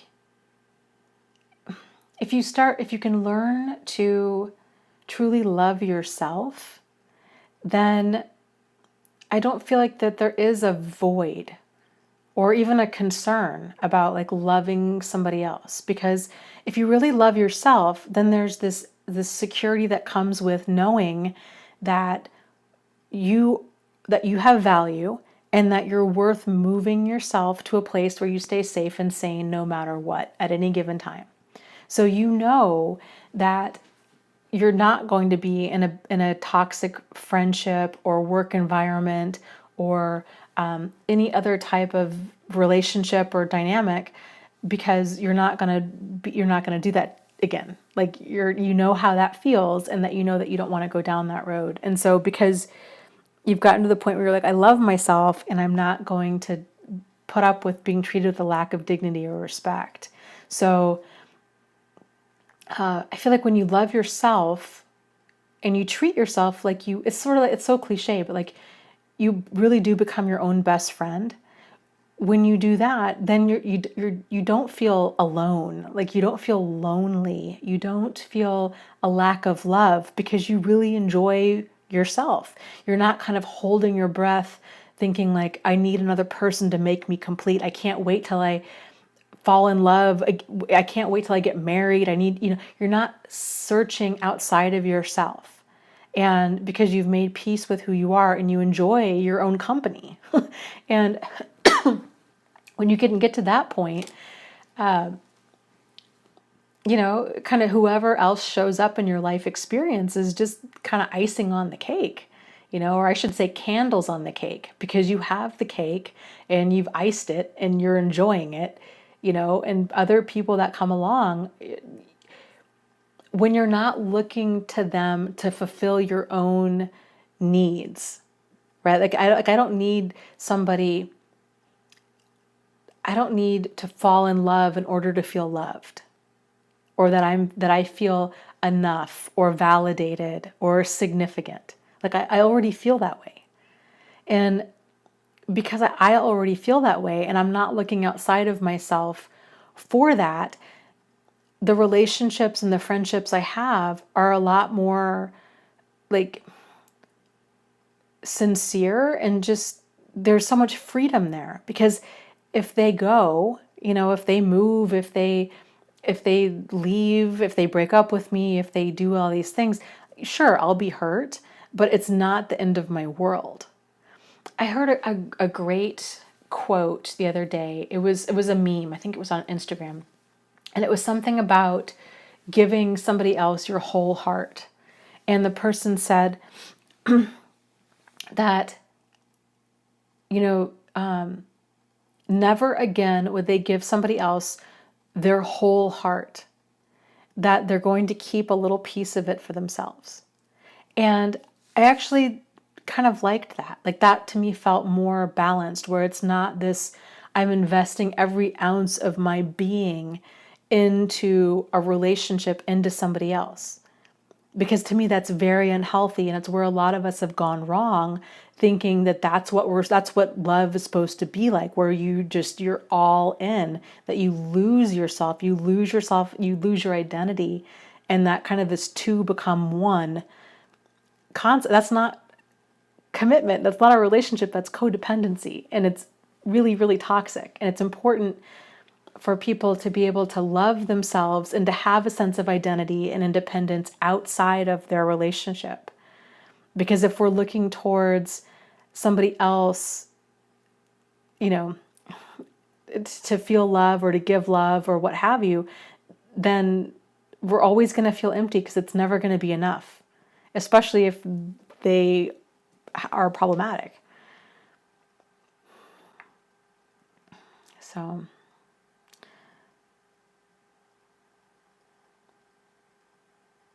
I think so. But I guess back to your question, or the comment that you made.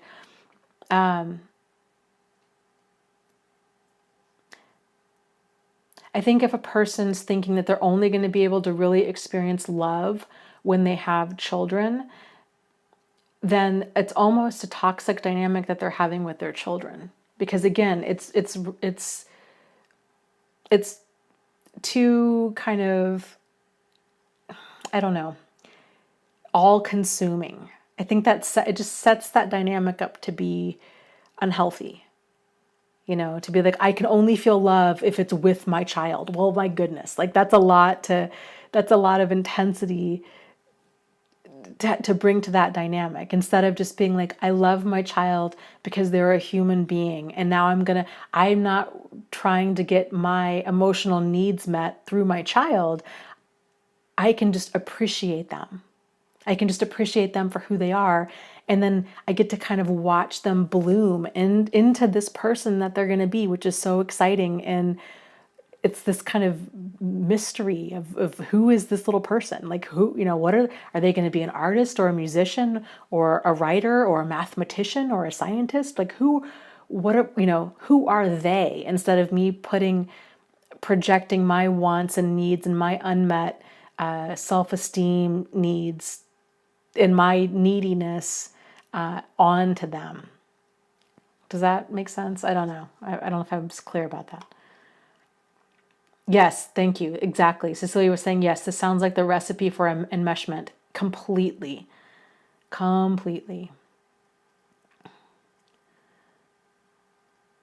So, yeah.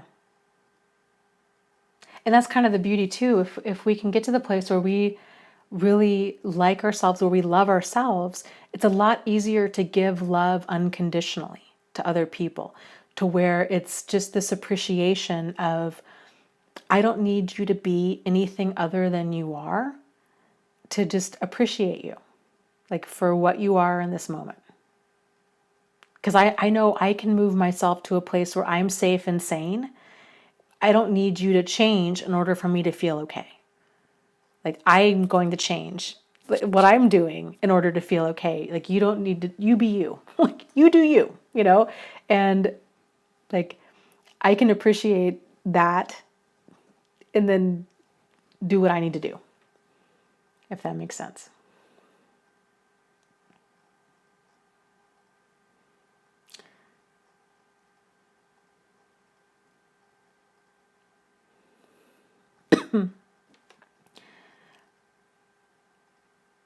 Oh, thank you. Transient Map says, Dana, I must go, but thanks again for allowing us your time, the most valuable of all currencies.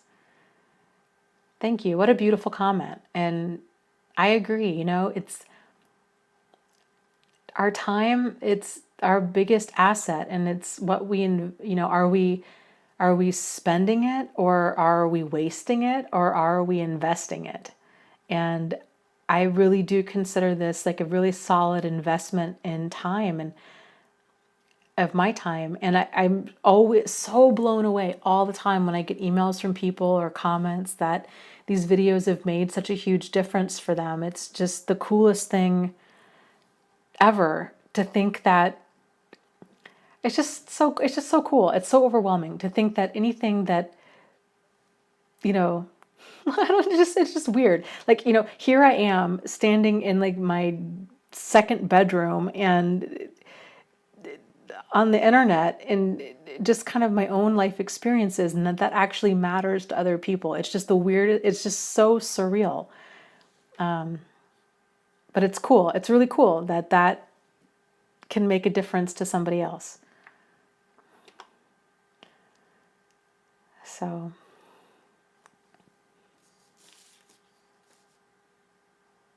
oh, I love that. Truth Seeker says, your children are not your children. They are the sons and daughters of life's longing for itself. They come through you, but not from you. And though they are with you, yet they belong not to you. Yes. Yes. I love that. That's so true. Oh, I think that's so true.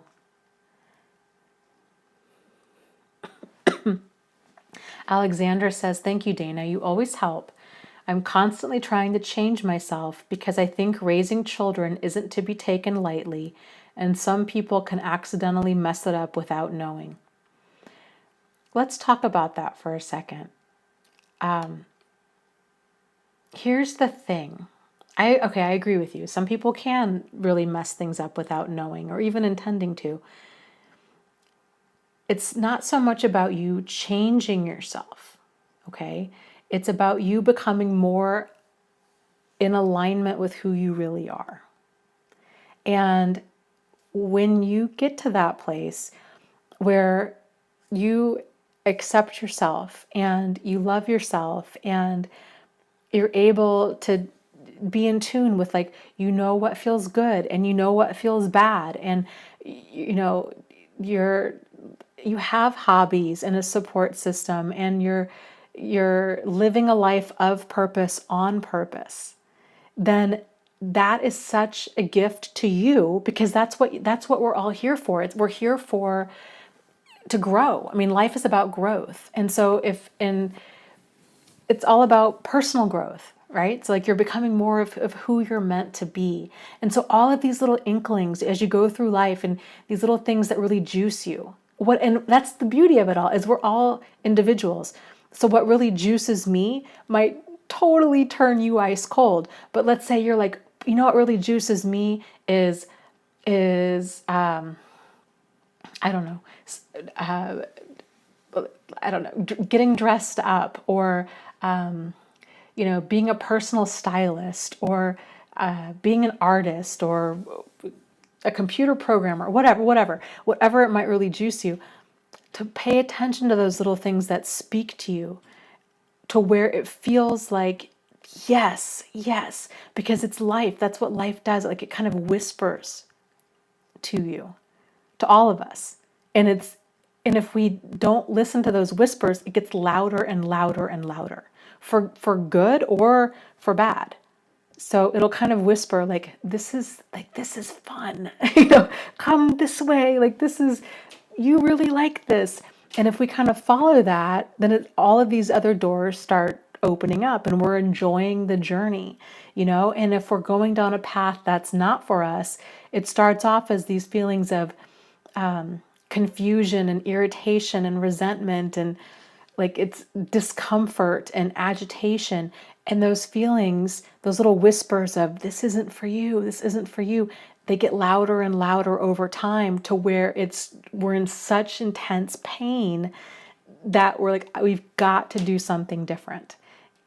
So paying attention to the way that life is speaking to you, because it's always kind of calling to us.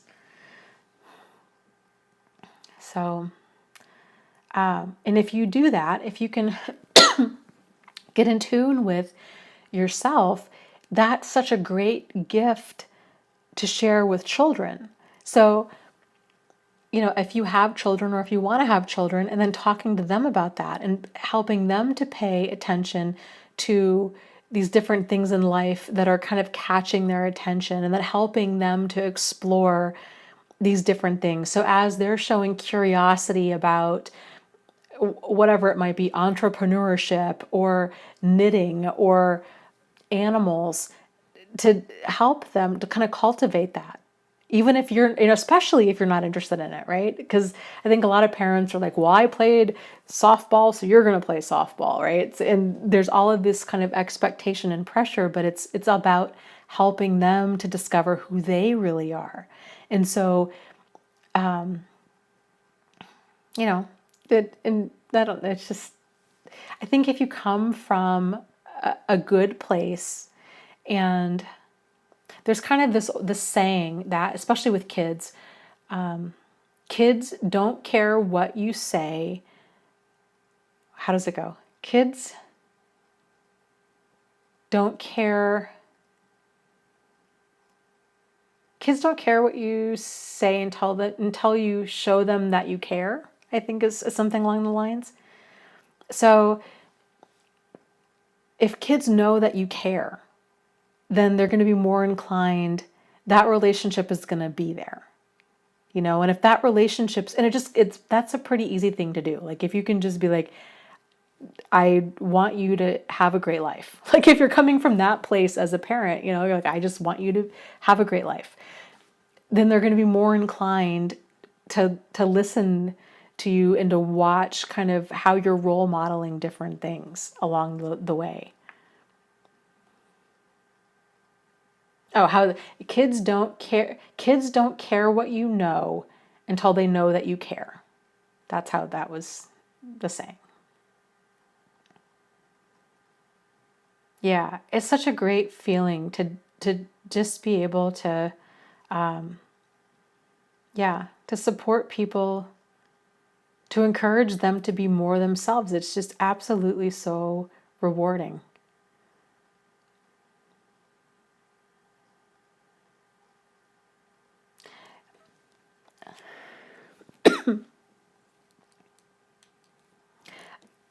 In 777 says, I have 2 kids. I try to keep myself busy with them, but I don't want them to see me sad. So I really want this loneliness to go away so that I can be a role model for my children. And yes, thank you, Kevin. You were saying that too.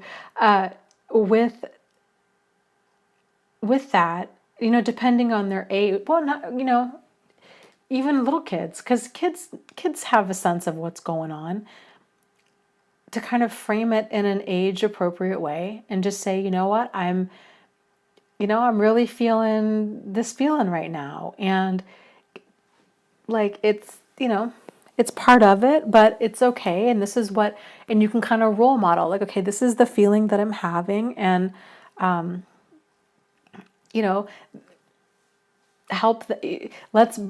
maybe we can brainstorm some stuff so we can have fun tonight, or, and then letting them know too that they're not responsible for your feelings.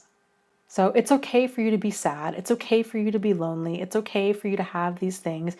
It's okay for you to talk to your children about it in an age appropriate way, especially if they're coming to you and they're concerned, to let them know, like, you know what, there's a lot of, heavy adult stuff going on. And, I'm feeling sad or what have you, but, I'm going to be okay. And, sometimes these feelings are just part of life, and talking to them about these emotions, because this is the thing is, people don't normally talk about emotions, and so then when kids grow up and they become adults, then they don't know how to handle. They're caught off guard when they experience these emotions too. So personally, I'm a big fan of just kind of that open, honest, sincere, solutions-oriented communication. And, with children too, like I was just saying, letting them know, that they're not an adult, and that you don't expect them to, fix your problems, or to be like a friend, that you're the parent and that you guys can care, but they don't need to fix anything, right? I don't know. There's just a lot of good stuff that can come from just being open with kids.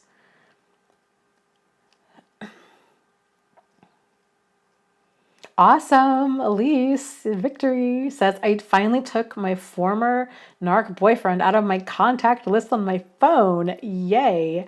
That is a big yay. Those final things can be really difficult. Like deleting pictures or deleting them out of your phone. Good job. Yay. Oh, it totally does. Kristen says, the best parenting skill I've learned is self-care, self-love, self-respect. It transmits. Yep. So that's a big thing. I think the biggest gift a parent can give, well, I think gifts a parent can give to a child is, first and foremost, realizing that they are an individual and that they're going to have their own wants and needs and likes and dislikes. And it's probably going to be very different from you, right? From us, that they are their own person. And to nurture that as best as we can and let them kind of follow their own star. Joseph Campbell calls it following your bliss in life. And and then giving them the helping teach that resiliency and paying attention to their emotions and helping them to develop healthy boundaries for how they interact with other people. And really, I think too, to question everything. That's such a big thing that's really like the opposite of that's taught, right? Like people go to school and it's all about don't question anything. You learn what I tell you to learn and that's it. And then you're going to take a test on it and you're going to get a grade based on like how much you can repeat back to me what I told you. And I mean, following your own path is about questioning everything. And so I think to kind of encourage those conversations, just being curious, like being curious about life and questioning these things is a really big thing. Yeah. And yes, modeling self-care, self-love, self-respect is so huge. And talking about that and having the conversation about, like when you're going through a hard time, telling a child like, okay, I'm had a really bad day at work today, and a coworker said some things, that weren't so nice, and now I just feel really kind of grumpy or upset, or I had my feelings hurt, and so now I feel like I need to do something. I need to be good to myself, and so now I'm going to go take a hot bath, or I'm going to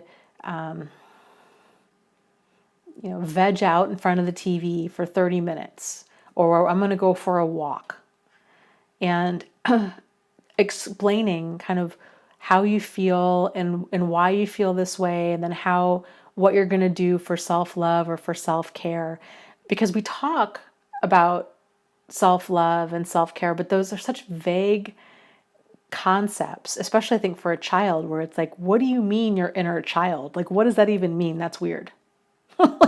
And if we can talk about like what that means and getting in alignment and paying attention to our wants and our needs and all of that stuff, then it sets them up to have a much better relationship with themselves. And that's really just, I think, the ultimate gift. So let me get to a few of these questions from the emails.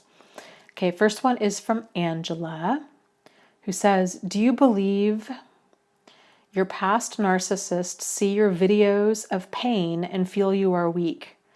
Do you believe that they are possibly capable of recognizing the knowledge you have passed on to help listeners, or do you believe that they think they've helped others by inflicting abuse on you? I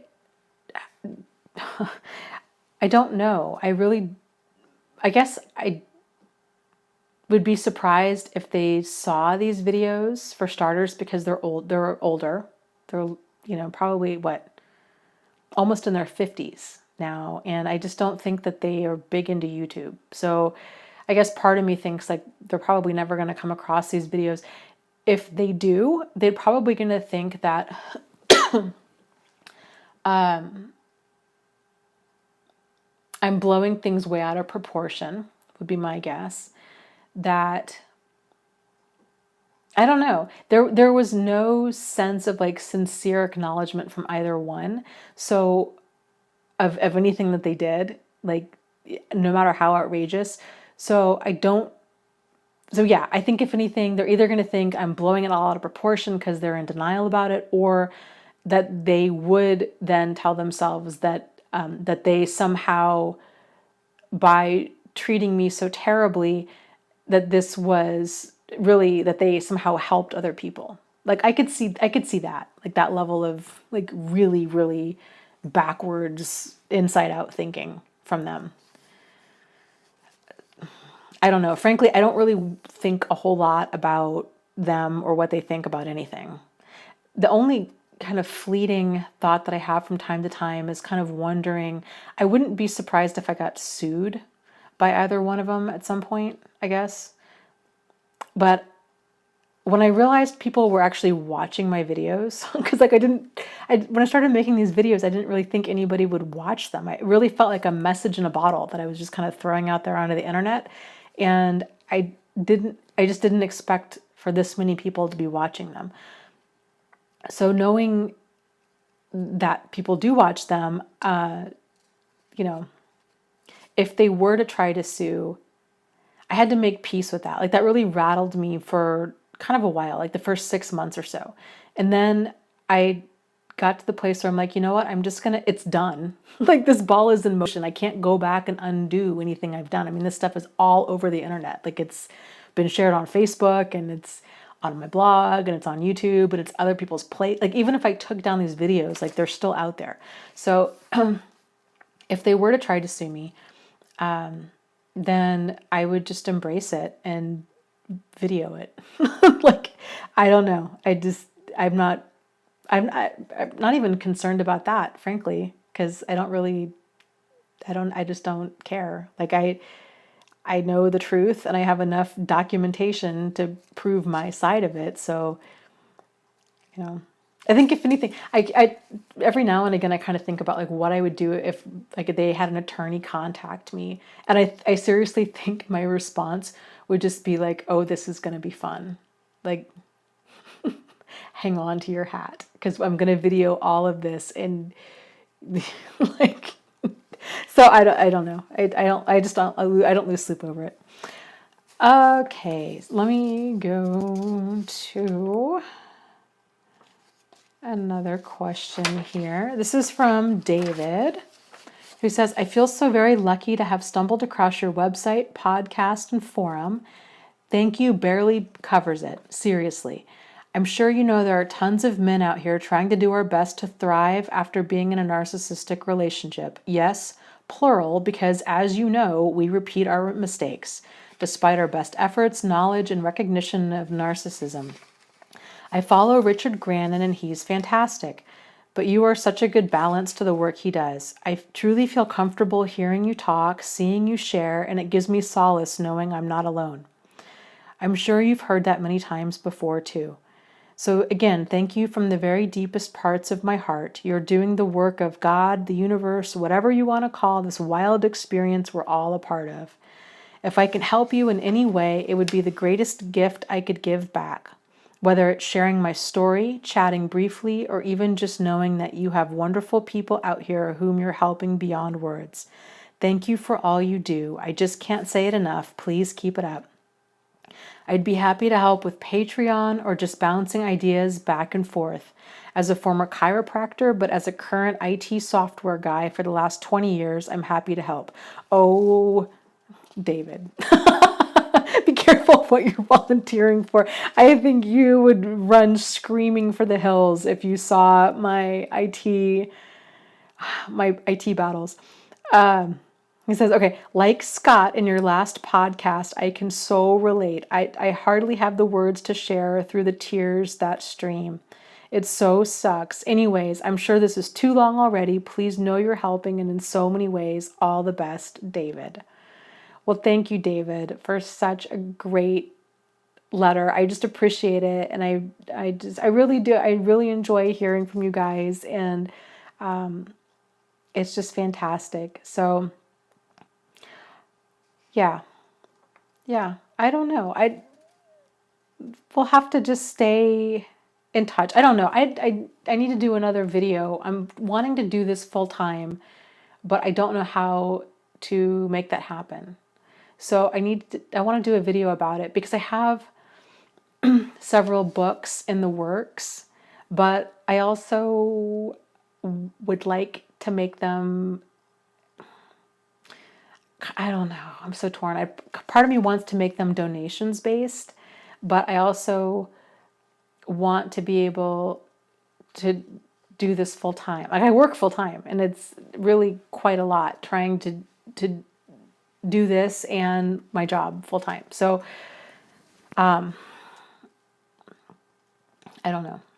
Like and on that note, actually, I meant to say thank you also to Gina and Nicholas for your support and your donations. And I've been getting a lot of kind of business and marketing advice since I mentioned this the last live stream. So I was like, I need to figure out a way to do this, but I only want to be able to do this full time in a way that I have peace with it. And this kind of goes, remember, we've been talking about all night long for 2 years. This is what we've been talking about, is like following your bliss, but also following your peace. Like I know what feels right for me, and I really like the community spirit of all of this. And for me, my motivation with all of this is to just share these lessons learned. And I don't know, I don't feel like I have issues with money. I just don't want it to be, it's not my primary motivation for this.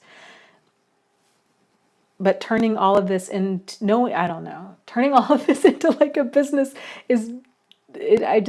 I feel kind of stuck. So I don't know. I need to do a whole nother video to have a brainstorm about all this because I don't know how to move forward. So David, yes, maybe you can help brainstorm, be a part of that conversation. Maybe this Friday I will do a video, a live stream, or maybe a video. I don't know if anybody would even be on for a live stream for something like that. I don't know. But yes, at a minimum, your IT software experience would be much appreciated. And as a former chiropractor, I would be interested in talking to you as well, because that's, I think it's interesting the way the body gets out of alignment, especially when a person's gone through a lot of trauma and stress and anxiety and depression and everything else. So yeah, let's talk. Okay, let's see. Here's an interesting letter from Grace. Let me take some tea here. Out of my giant mug. This is a mug. I mentioned this before.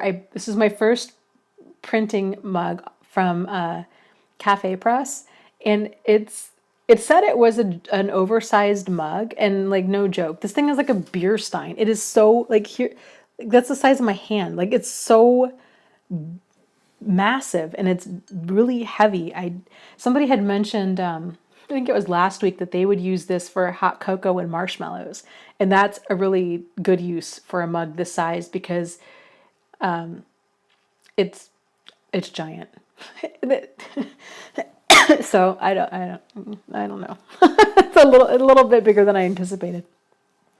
Anyways, okay, here is a letter from Grace. Grace says, Dear Dana, I've been dedicating all my free time and even time that I should be working at my job on learning how to leave a narcissistic spouse. I discovered narcissism and all the lovely traits my husband had back in 2015. I've seen 3 therapists and have done extensive research on their background, but I'm finding that there are not any in my area under my insurance that specialize in knowing how to break free. They understand who they are and what their tactics are and ways to survive, but not actually how to shift yourself out of this situation. I've spent a lot of money on life coaches, which run about $150 a session. I dedicatedly watch your videos and Lisa Romano's videos and Melanie Tanya Evans' videos and Ross Rosenberg and Spartan Life Coach, and from surviving to thriving and inner integration. I take thorough notes, and I have worked so hard to implement the concepts in my life, as well as positive self-talk, daily gratitude, journaling, self-care, connecting with others, being present in the moment, finding closure from my past trauma, and so on. I have good days and I have bad days. I feel I know so much about this, even when things are happening to me like trauma bonding. For some reason, I can't get out of this narcissistic marriage. I've done therapy with him, I've talked to him, I've accepted I can't change him, and that I can only control myself. Every single time I try to leave and get all my ducks in a row, he starts crying and I stay. I know this is a control tactic, but it feels so genuine, and I know what it feels like to be abandoned. I know that I should put myself first and not worry about him and his pain, as he isn't for me, but I can't help myself. I've set boundaries. I live in a separate bedroom. We have no sex. There's no kissing, no carpooling, no depending on him for support. I walk away when he starts his games and so on. I even moved out for a month but came back. I've heard you say that I need to experience more pain in order to leave, but I feel like my tolerance is so high that I would have to wait for him to really hurt me, and I don't want that. I'm going in and out of reality and being grounded. I hate this and I can't live like this. How do I stop caring about his pain? How do I leave before waiting for even more severe pain? I meditate daily, I spend time with friends, I ask myself how I feel, and I sit in the pain. I'm so frustrated and upset, I want out of this. I feel like the following are reasons people have left that I haven't experienced. Number 1, the narcissist left them. Number 2, they were cheated on. Number 3, the narcissist became physically abusive. Number 4, their children were the driving force to leave. Number 5, the narcissist died. Number 6, the narcissist wasn't paying bills or somehow got them into financial trouble. I don't know anyone who has left that didn't experience one of the above. So what is my drive? I know the real drive should be because I'm most important, but that's not seeming to work. So what do? I need help so badly, and I'm frightened I will never get out unless something really bad takes place. Also, I sometimes get discouraged when I see people that break free and are still controlled by the event and the pain. I've seen people who will never remarry, are single, struggle to make ends meet, and seem bitter. I want to see a happy, healthy marriage as an example, and I don't see that, so it makes me ask, what's better? Why leave if I'm going to still be miserable or controlled by it? I'm so confused. Thank you for all of your dedicated time to this community and free content. You are an inspiration to me, and I hope I can get enough help and start paying it forward. Lots of love, Grace. Okay, Grace. Let me get a sip of tea here. So, very interesting letter. And there's a difference between kind of knowing all of this and actually doing all of this. So kind of the difference between theory and application. Because it's not necessarily knowledge that's power, it's the application of knowledge that's power. And it seems like that's where you're stuck. So let me go back through. There's a couple of lines in here that really resonated with me, that I'm just going to kind of reflect back to you for what it's worth, okay? So it sounds like you have done your homework. You've seen lots of therapists and a life coach and pretty much every major speaker out there on this topic.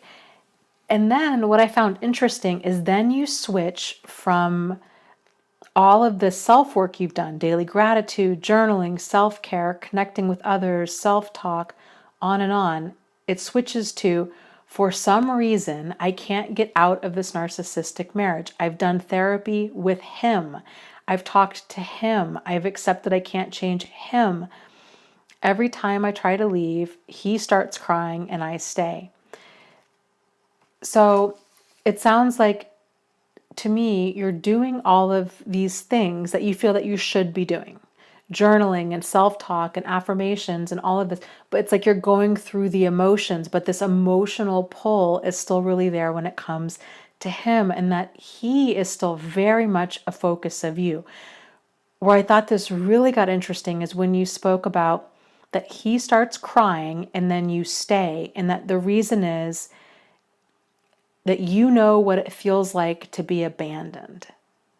And I think that's kind of the core issue, because this is my interpretation of it, is that you're identifying with a lot of his pain. And you're seeing yourself in that. So it's not that you're leaving him, it's like that you would be leaving you, right? Because it's like that you see that hurt child in you sees that hurt child in him. And you don't want that on anybody. And you don't really want to be responsible for causing another human being that kind of pain. I get it. I think a lot of us have struggled with this. So it can help to kind of separate this and then realize how much of that is a manipulation. So you were saying, yes, this is a control tactic. It seems genuine. You know that it's not. On an intellectual level, you know that it's not genuine, that it is a control tactic, but that deeper unresolved pain within you is like, I see this abandonment in him. I've experienced it too. And that's the pull. But if you can realize that you're staying, your emotions are being kind of puppeteered, it's this obligation and guilt that's keeping you. If you can bring awareness to that and realize, okay, you're not abandoning you, right? That this is this kind of manufactured emotion, that it's a control tactic, and they can be really, really good at this. And so you're not leaving him because he's just kind of this innocent person. You're leaving because this marriage isn't working, and that there's multiple reasons that it's not working, and he's not taking any sincere, consistent action to actually work on things to where it's an environment that you can stay. And if a person's not willing to work as a team to where this is going to be a constructive, empowering, healthy dynamic for both of you, then there really is no other choice but to leave. So even though it's really hard, I think to try to prepare yourself emotionally as much as possible to write that down or highlight that in your email, to print that out and highlight it so you can remember it. So when he does this, you can anticipate, yes, he's going to start crying. Yes, I normally feel guilty because I'm feeling responsible for his emotions and responsible to take care of him. This isn't healthy. This isn't what I want. This is all manufactured by him. And so you can slow that down and kind of start breaking those bonds of these kind of trauma bonds, guilt-induced trauma bonds.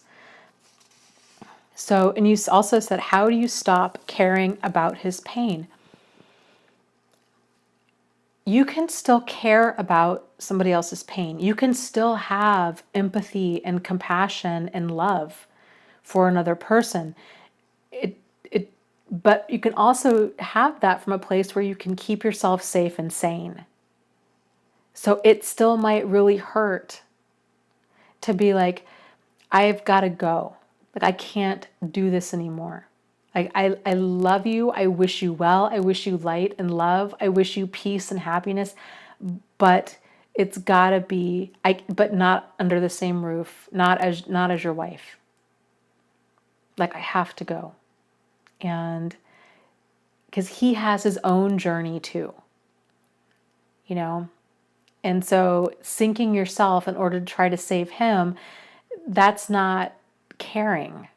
You know, that's more of like that kind of these one-sided, overly empathetic kind of, kind of codependent dynamic that so many of us tend to get caught up in because these emotions have been manipulated to where we're so used to putting somebody else ahead of ourselves that it feels mean to not do that. When really it's not mean, it's self-care. So, and I've talked about this before, but there's several different types of guilt. There's appropriate guilt and then there's inappropriate guilt. So appropriate guilt is when we do something wrong and then we feel bad about it. Right? Let's say I borrow your car, I get in an accident, and I don't tell you about it. Or I get a ticket. Let's say that. I get a ticket and I don't tell you about it, right? I feel guilty. I should feel guilty. That's not nice. That's a bad thing to do. That's appropriate guilt. Inappropriate guilt is when we set a boundary. So we set a boundary that's healthy for us, and then we feel bad about that. We feel bad about saying no. We feel bad about moving ourselves to a place of safety and sanity. We feel bad that somebody else isn't going to get their needs met. But it's out of alignment because if they're getting their needs met at the expense of us, especially if it's coming at the expense of our safety and our sanity, then things are really out of alignment, and that's inappropriate guilt. So we're feeling bad even though we haven't done anything wrong. So I think sometimes it can help to make that differentiation of what kind of guilt are you feeling. And so if you're over identifying with that sense of abandonment, that's something to kind of work on and bring awareness to, because that's more kind of unresolved stuff within you that's being manipulated by him, which is keeping you there. So, okay. Yes. Okay. So I had mentioned people tend to leave when they experience enough pain. And you were saying, I'm scared. That's scary because you've already experienced enough and you don't want to have to wait until things get so bad. So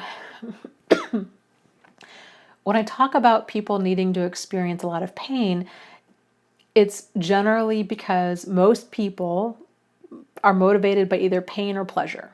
Those are our two primary drivers. And if the pull of a better life, of having peace in your life, isn't motivating, then kind of by default, it's going to be pain. And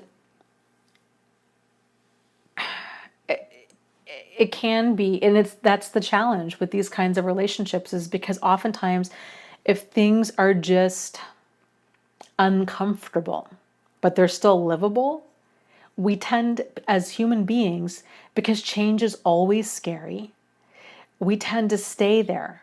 We stay in jobs that are unfulfilling, that are somewhat miserable. We stay in friendships that are that way. We stay in, where we're living in a house that doesn't meet our needs, in a town that we don't like. We stay, in a relationship that's been long dead because we're afraid of that change. And so instead of waiting for his behavior to get worse, what you can do is you can try to get really clear. You can write out all of the reasons this causes you pain. This is why this relationship causes you pain. So you can kind of crank up the volume on getting enough leverage on yourself to where it's causing you enough pain that it gets you into action without him having to kind of increase his bad behavior to where, because you could be waiting a long time, and things could get really bad. So if you can, it's sort of like with making any major change, if a person's trying to quit drinking, or if they're trying to lose weight or what have you, to really make yourself uncomfortable, to realize this is why this is not working for me anymore. And to try to get rid of that denial as much as possible. So making a list of all of the reasons as to why you want to go. But here's what else I thought was very interesting. So you talk about you really want to get out, but then you go back to But I'm scared because there are these people. I don't see any people that have gone on to be remarried and that are happy. So why leave if I'm still going to be miserable or controlled by this dynamic? Interesting question, and a good question too. So for starters, a lot of people do go on and they do end up getting remarried. But I don't want that to be anybody's end goal. I think the whole goal is to find the happily ever after within yourself, and then whoever shows up in your life experience is the candles on the cake. But you have the cake and you have the icing and you're having a party and you're thrilled with you and your life because you're living a life of purpose on purpose, and you have hobbies and you have, you're able to entertain yourself, kind of a thing, and you enjoy your own company and you enjoy who you are, and you're not feeling like there's this void in your life if you don't have a significant other. So that would be kind of my wish for you. I know for a lot of people that's really foreign, because so many people think that's the end all be all, is like, I just need to be married in order to like be happy, and that's I disagree with that. So, but you said, okay, oh, the happy people. Okay, the people that move on to go, that are happy. When people tend to get happy and they move on, or they move on and they get happy, however that ends up happening, they don't tend to come back. They don't tend to come back. So these support groups, these types of videos, most people that are here tend to be they have a lot of pain. They're here because they're in a lot of pain. And when that pain becomes less, or they've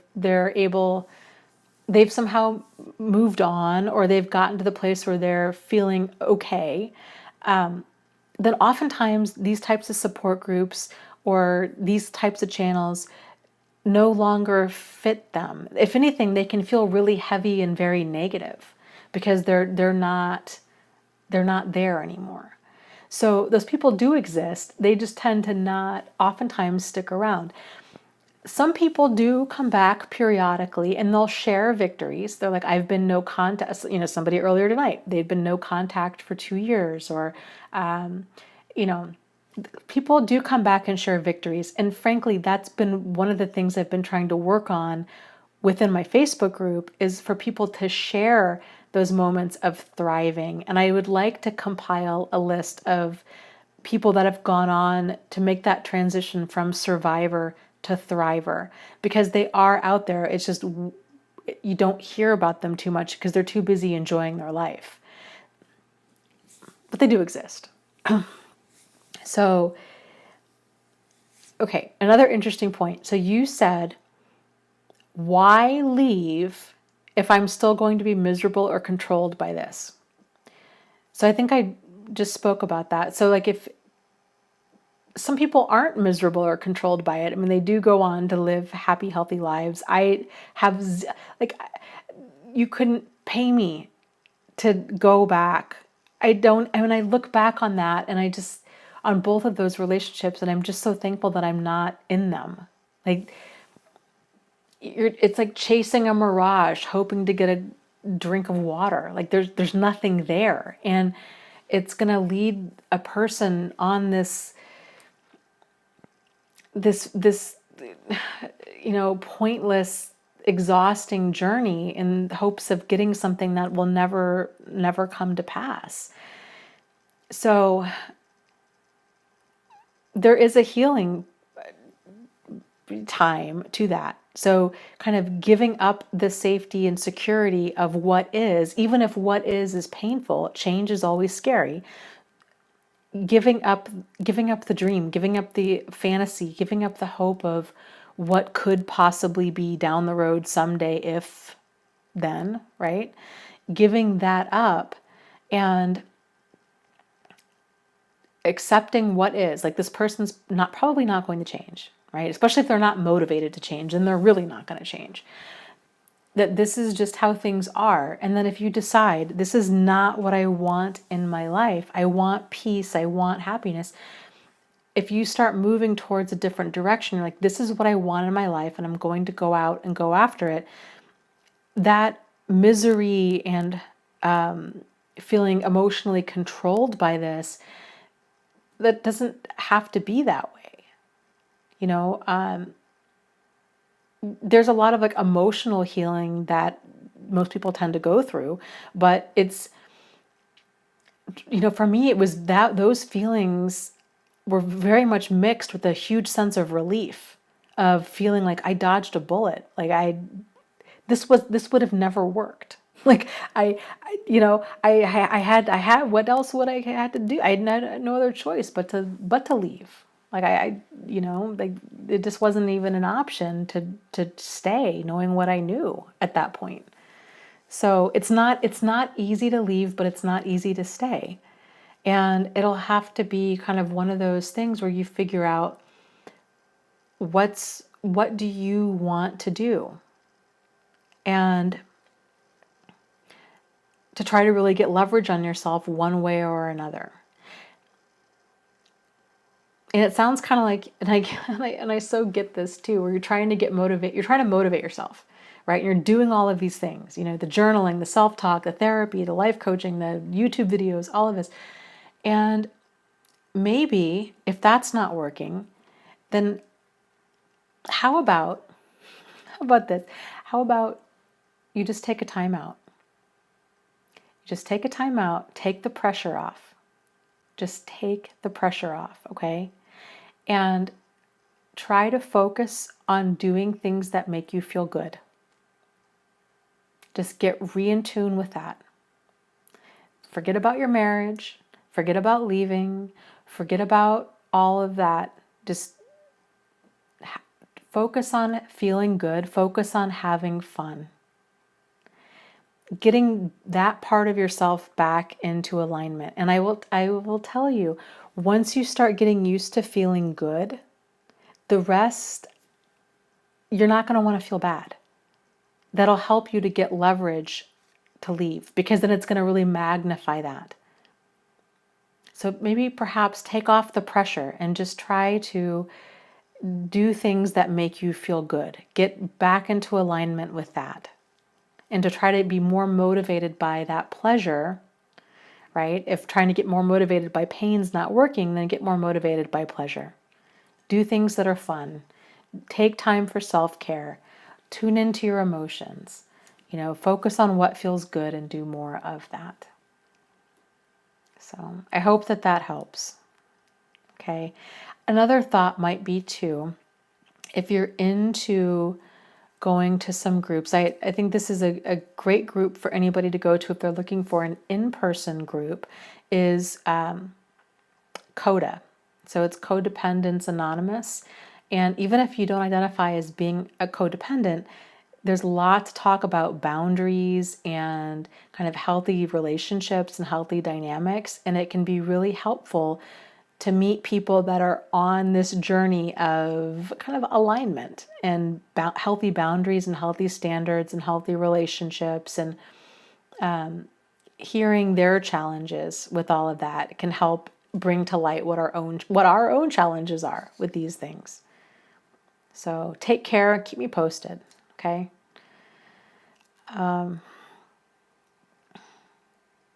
So let's see here.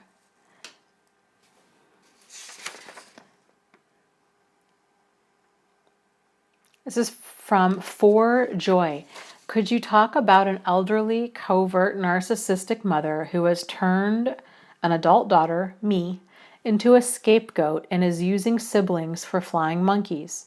It is devastating to lose one's entire family of origin when I am a single woman in her mid-60s.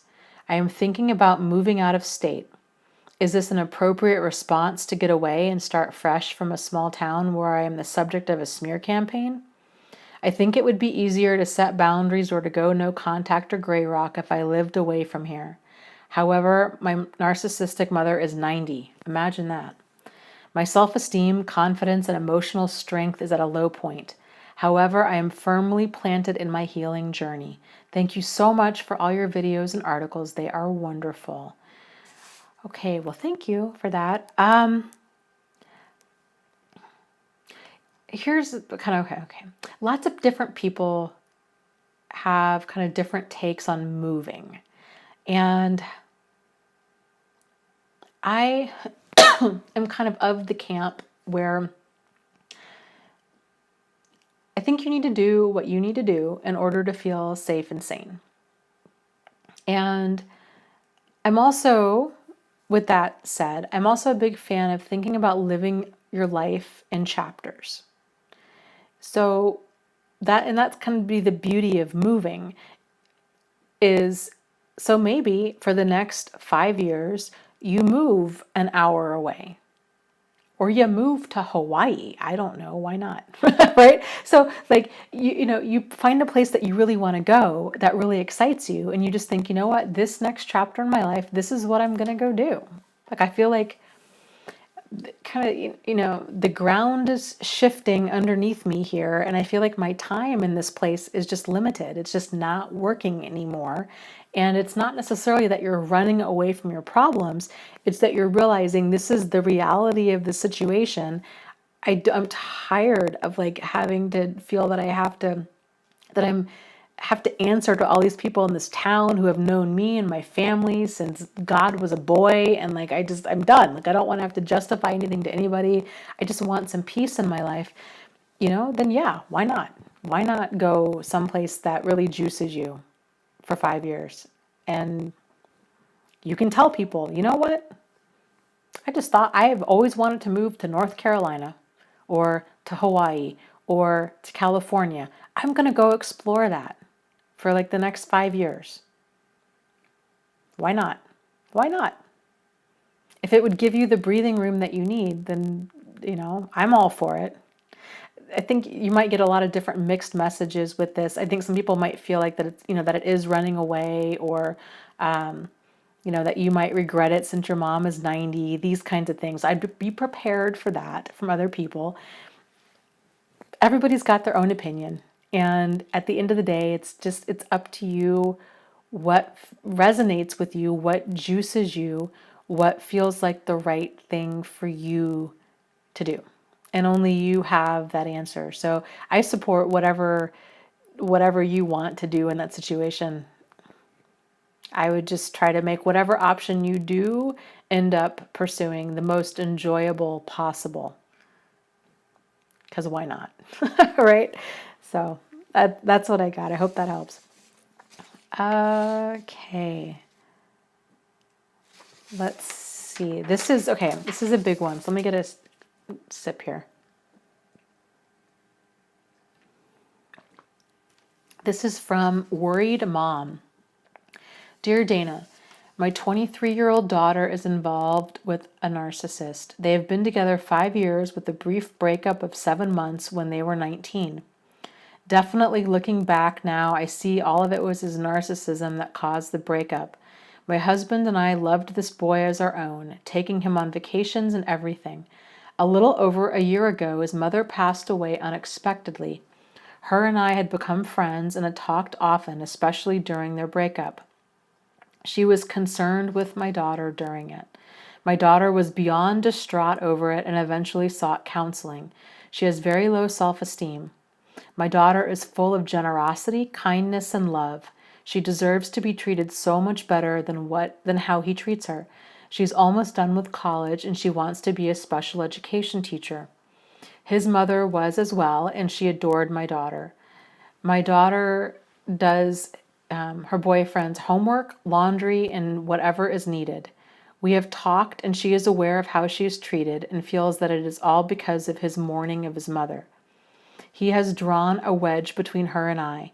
He used to talk to me often. I am probably the one that had something to do with them getting back together, which I regret so much now. I was there for him for months after his mother's death. About 6 months after they got into a huge public fight, someone I knew saw them and was concerned and contacted me. My daughter lied to me about it when she got home, even though I know she left the house hours before with him on the phone yelling at her. She'd been at work all day. He was at the bar with friends. They were supposed to meet up for dinner. He wasn't done with his friends. She said, forget it. I'm hungry and tired. I'll just go get something. And this fight led to a downward spiral. They've had many more arguments since, but I know she doesn't tell me about them because he gets mad about it. I confronted him in the summer about a lie we caught him in. It wasn't even a big thing to lie about, and I was calmly telling him my concern about that. He screamed at me and stomped out of my house. Walking home, my daughter had picked him up. Of course, my daughter got mad at me about it, and my daughter and I are very close. We still are, except we just don't talk about him. I went to counseling because as a mom, I was having an extremely hard time with ignoring him, not helping him. That's not me. Like I said, we honestly loved him like our own. He goes to the gym with my husband on weekends. I have learned to be just cordial, but that is it. I don't invite him to dinner. I don't ask him how school is or anything. There are so many stories and I've done tons of research. He totally fits the bill. I just want to know how I can help my daughter. Thanks. This is a challenge, and my heart goes out to you. The challenge with this is she's going to have a hard time hearing concerns from you because you're the mom.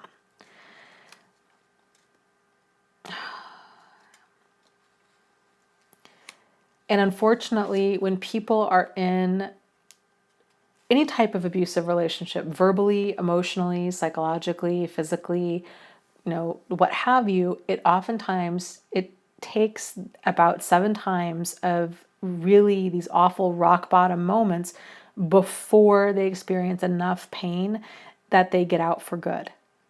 And because he's already driven this wedge between you two, this is very common. And so then what ends up happening is it creates this dynamic of him and her against the world. So it's sort of like, well, nobody understands me like you do. I need you. You're so caring. You can teach me how to love. That kind of dynamic. And if she's already got that personality where it's very empathetic, and which it sounds like, especially if she's going to be a special education teacher, where that kind of personality where she's, over giving and he's overtaking, and she's confusing this caring with caretaking and with this level of commitment with codependency and not realizing it, which is, I think everybody here, like, raise your hand if that applies to you, right? So I think a lot of us have gone through that, and it can be really hard for us to see that we were out of alignment with this, because if that's our natural personality kind of bend of all we know how to do is care for other people, it can feel really cruel and harsh to set a boundary, or to let alone to walk away from somebody, especially somebody that we care about. So it's gonna be really hard for her to kind of, my guess would be that it's going to be difficult for her to realize that this is a problem anytime soon. What you can do during all of this is to try to keep that relationship with her open, and letting her know that you love her and that you care about her, and not ganging up to talk trash about him. So even if she comes to you and is like, oh, you would never believe what he did X, Y, and Z, if you hop on that bandwagon, that might be okay for that night. But as soon as he starts starts crying, or starts using obligation or guilt or sympathy or these things to kind of pull her back in, then she's going to be self-conscious about that, because now all of a sudden he's not the bad guy, he's the victim. And so then she's going to want to go back to him, and now things are going to be awkward, and she's not going to want to talk to, she's going to distance herself from you more. So if you can try to just listen to her, let her know that you're always there for her, that you love her so much. And if she's possibly open to talking to somebody or to watching YouTube videos about it, you can always plant that seed. And especially, I would say, okay, I think, my live stream could possibly help hearing from other people if she's open to that, or videos from Richard Grannon. And the reason I say that is because, he's a younger guy. He's very charismatic. He's really got a great approach to a lot of this information. And so she might find that really entertaining and relatable. I think different speakers appeal to different people for different reasons. And I think his approach can be more entertaining. I mean, very informative. I'm not trying to make light of what he's doing. It can be very entertaining, and it can, he's a handsome younger guy. So there's kind of maybe that might kind of, catch her attention more. Where I think my live stream and my community, it tends to be more of, it's just different. It's just a different feel. So she might be more open to discussing it with us in a live stream or in a support group or what have you, if she's open to that.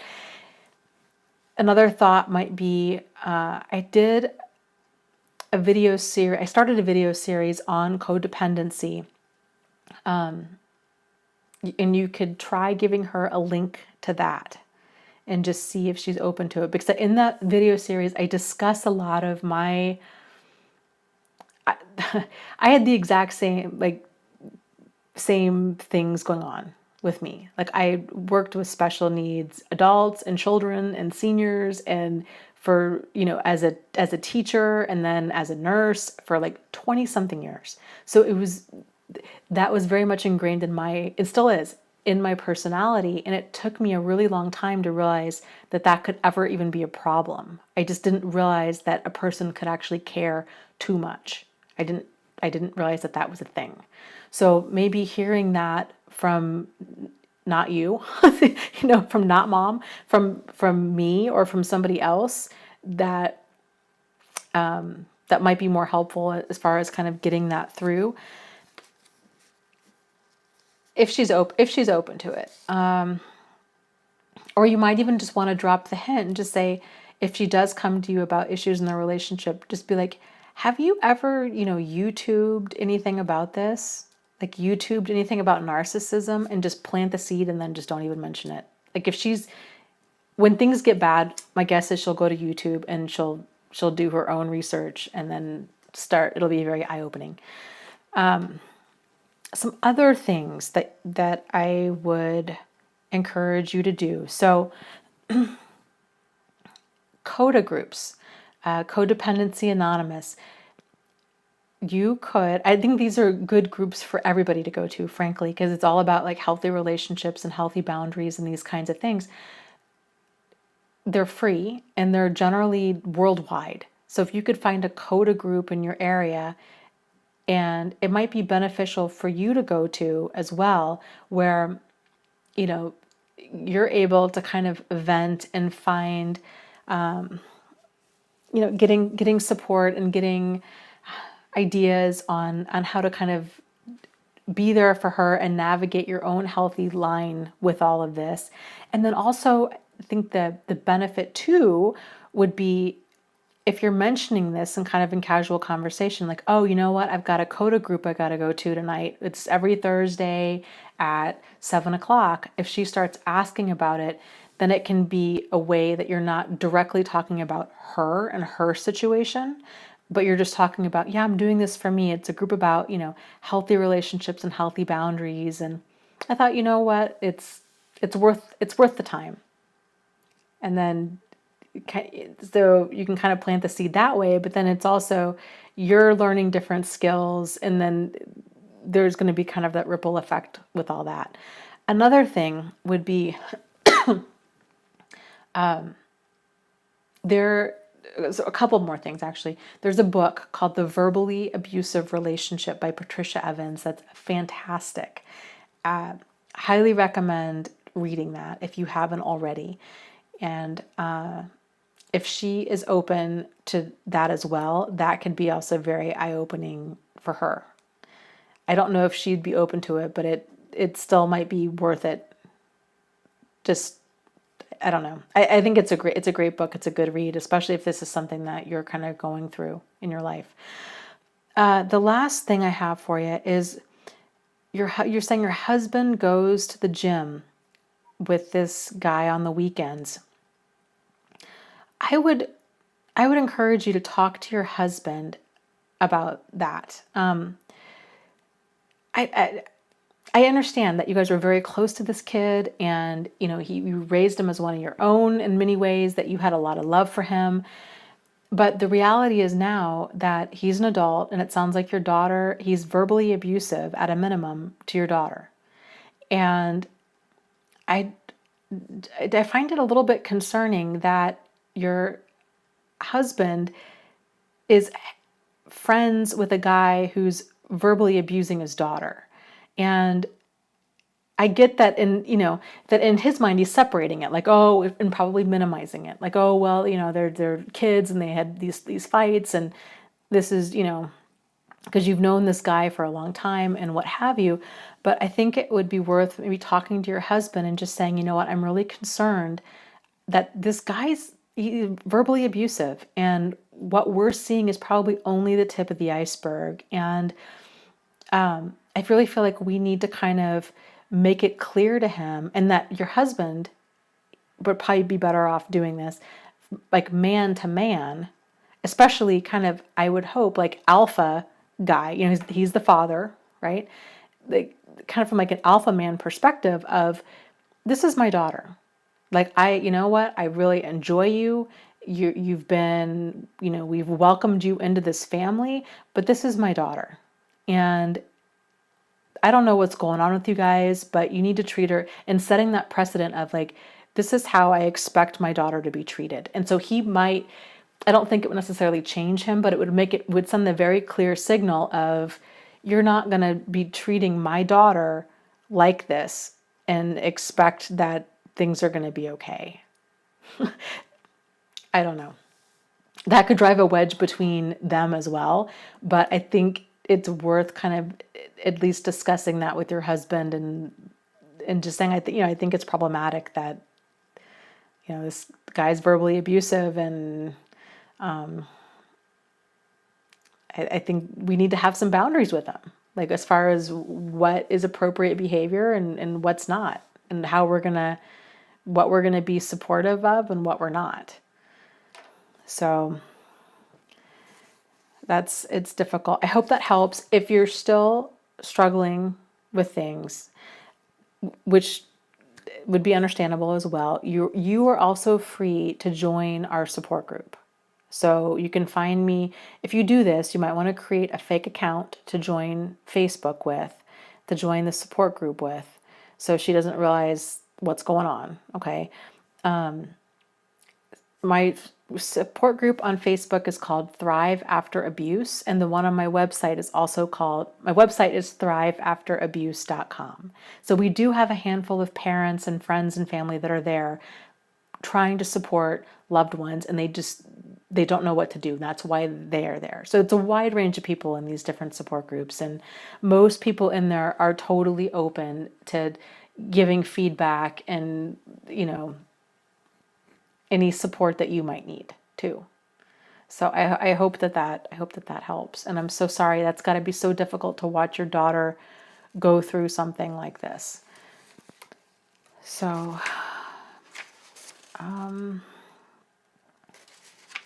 okay, let me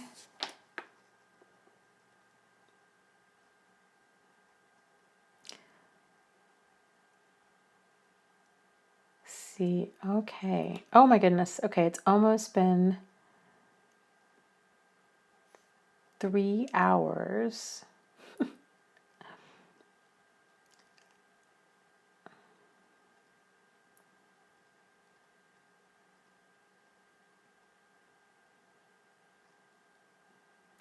Okay, guys. Well, I think we're going to call it a night.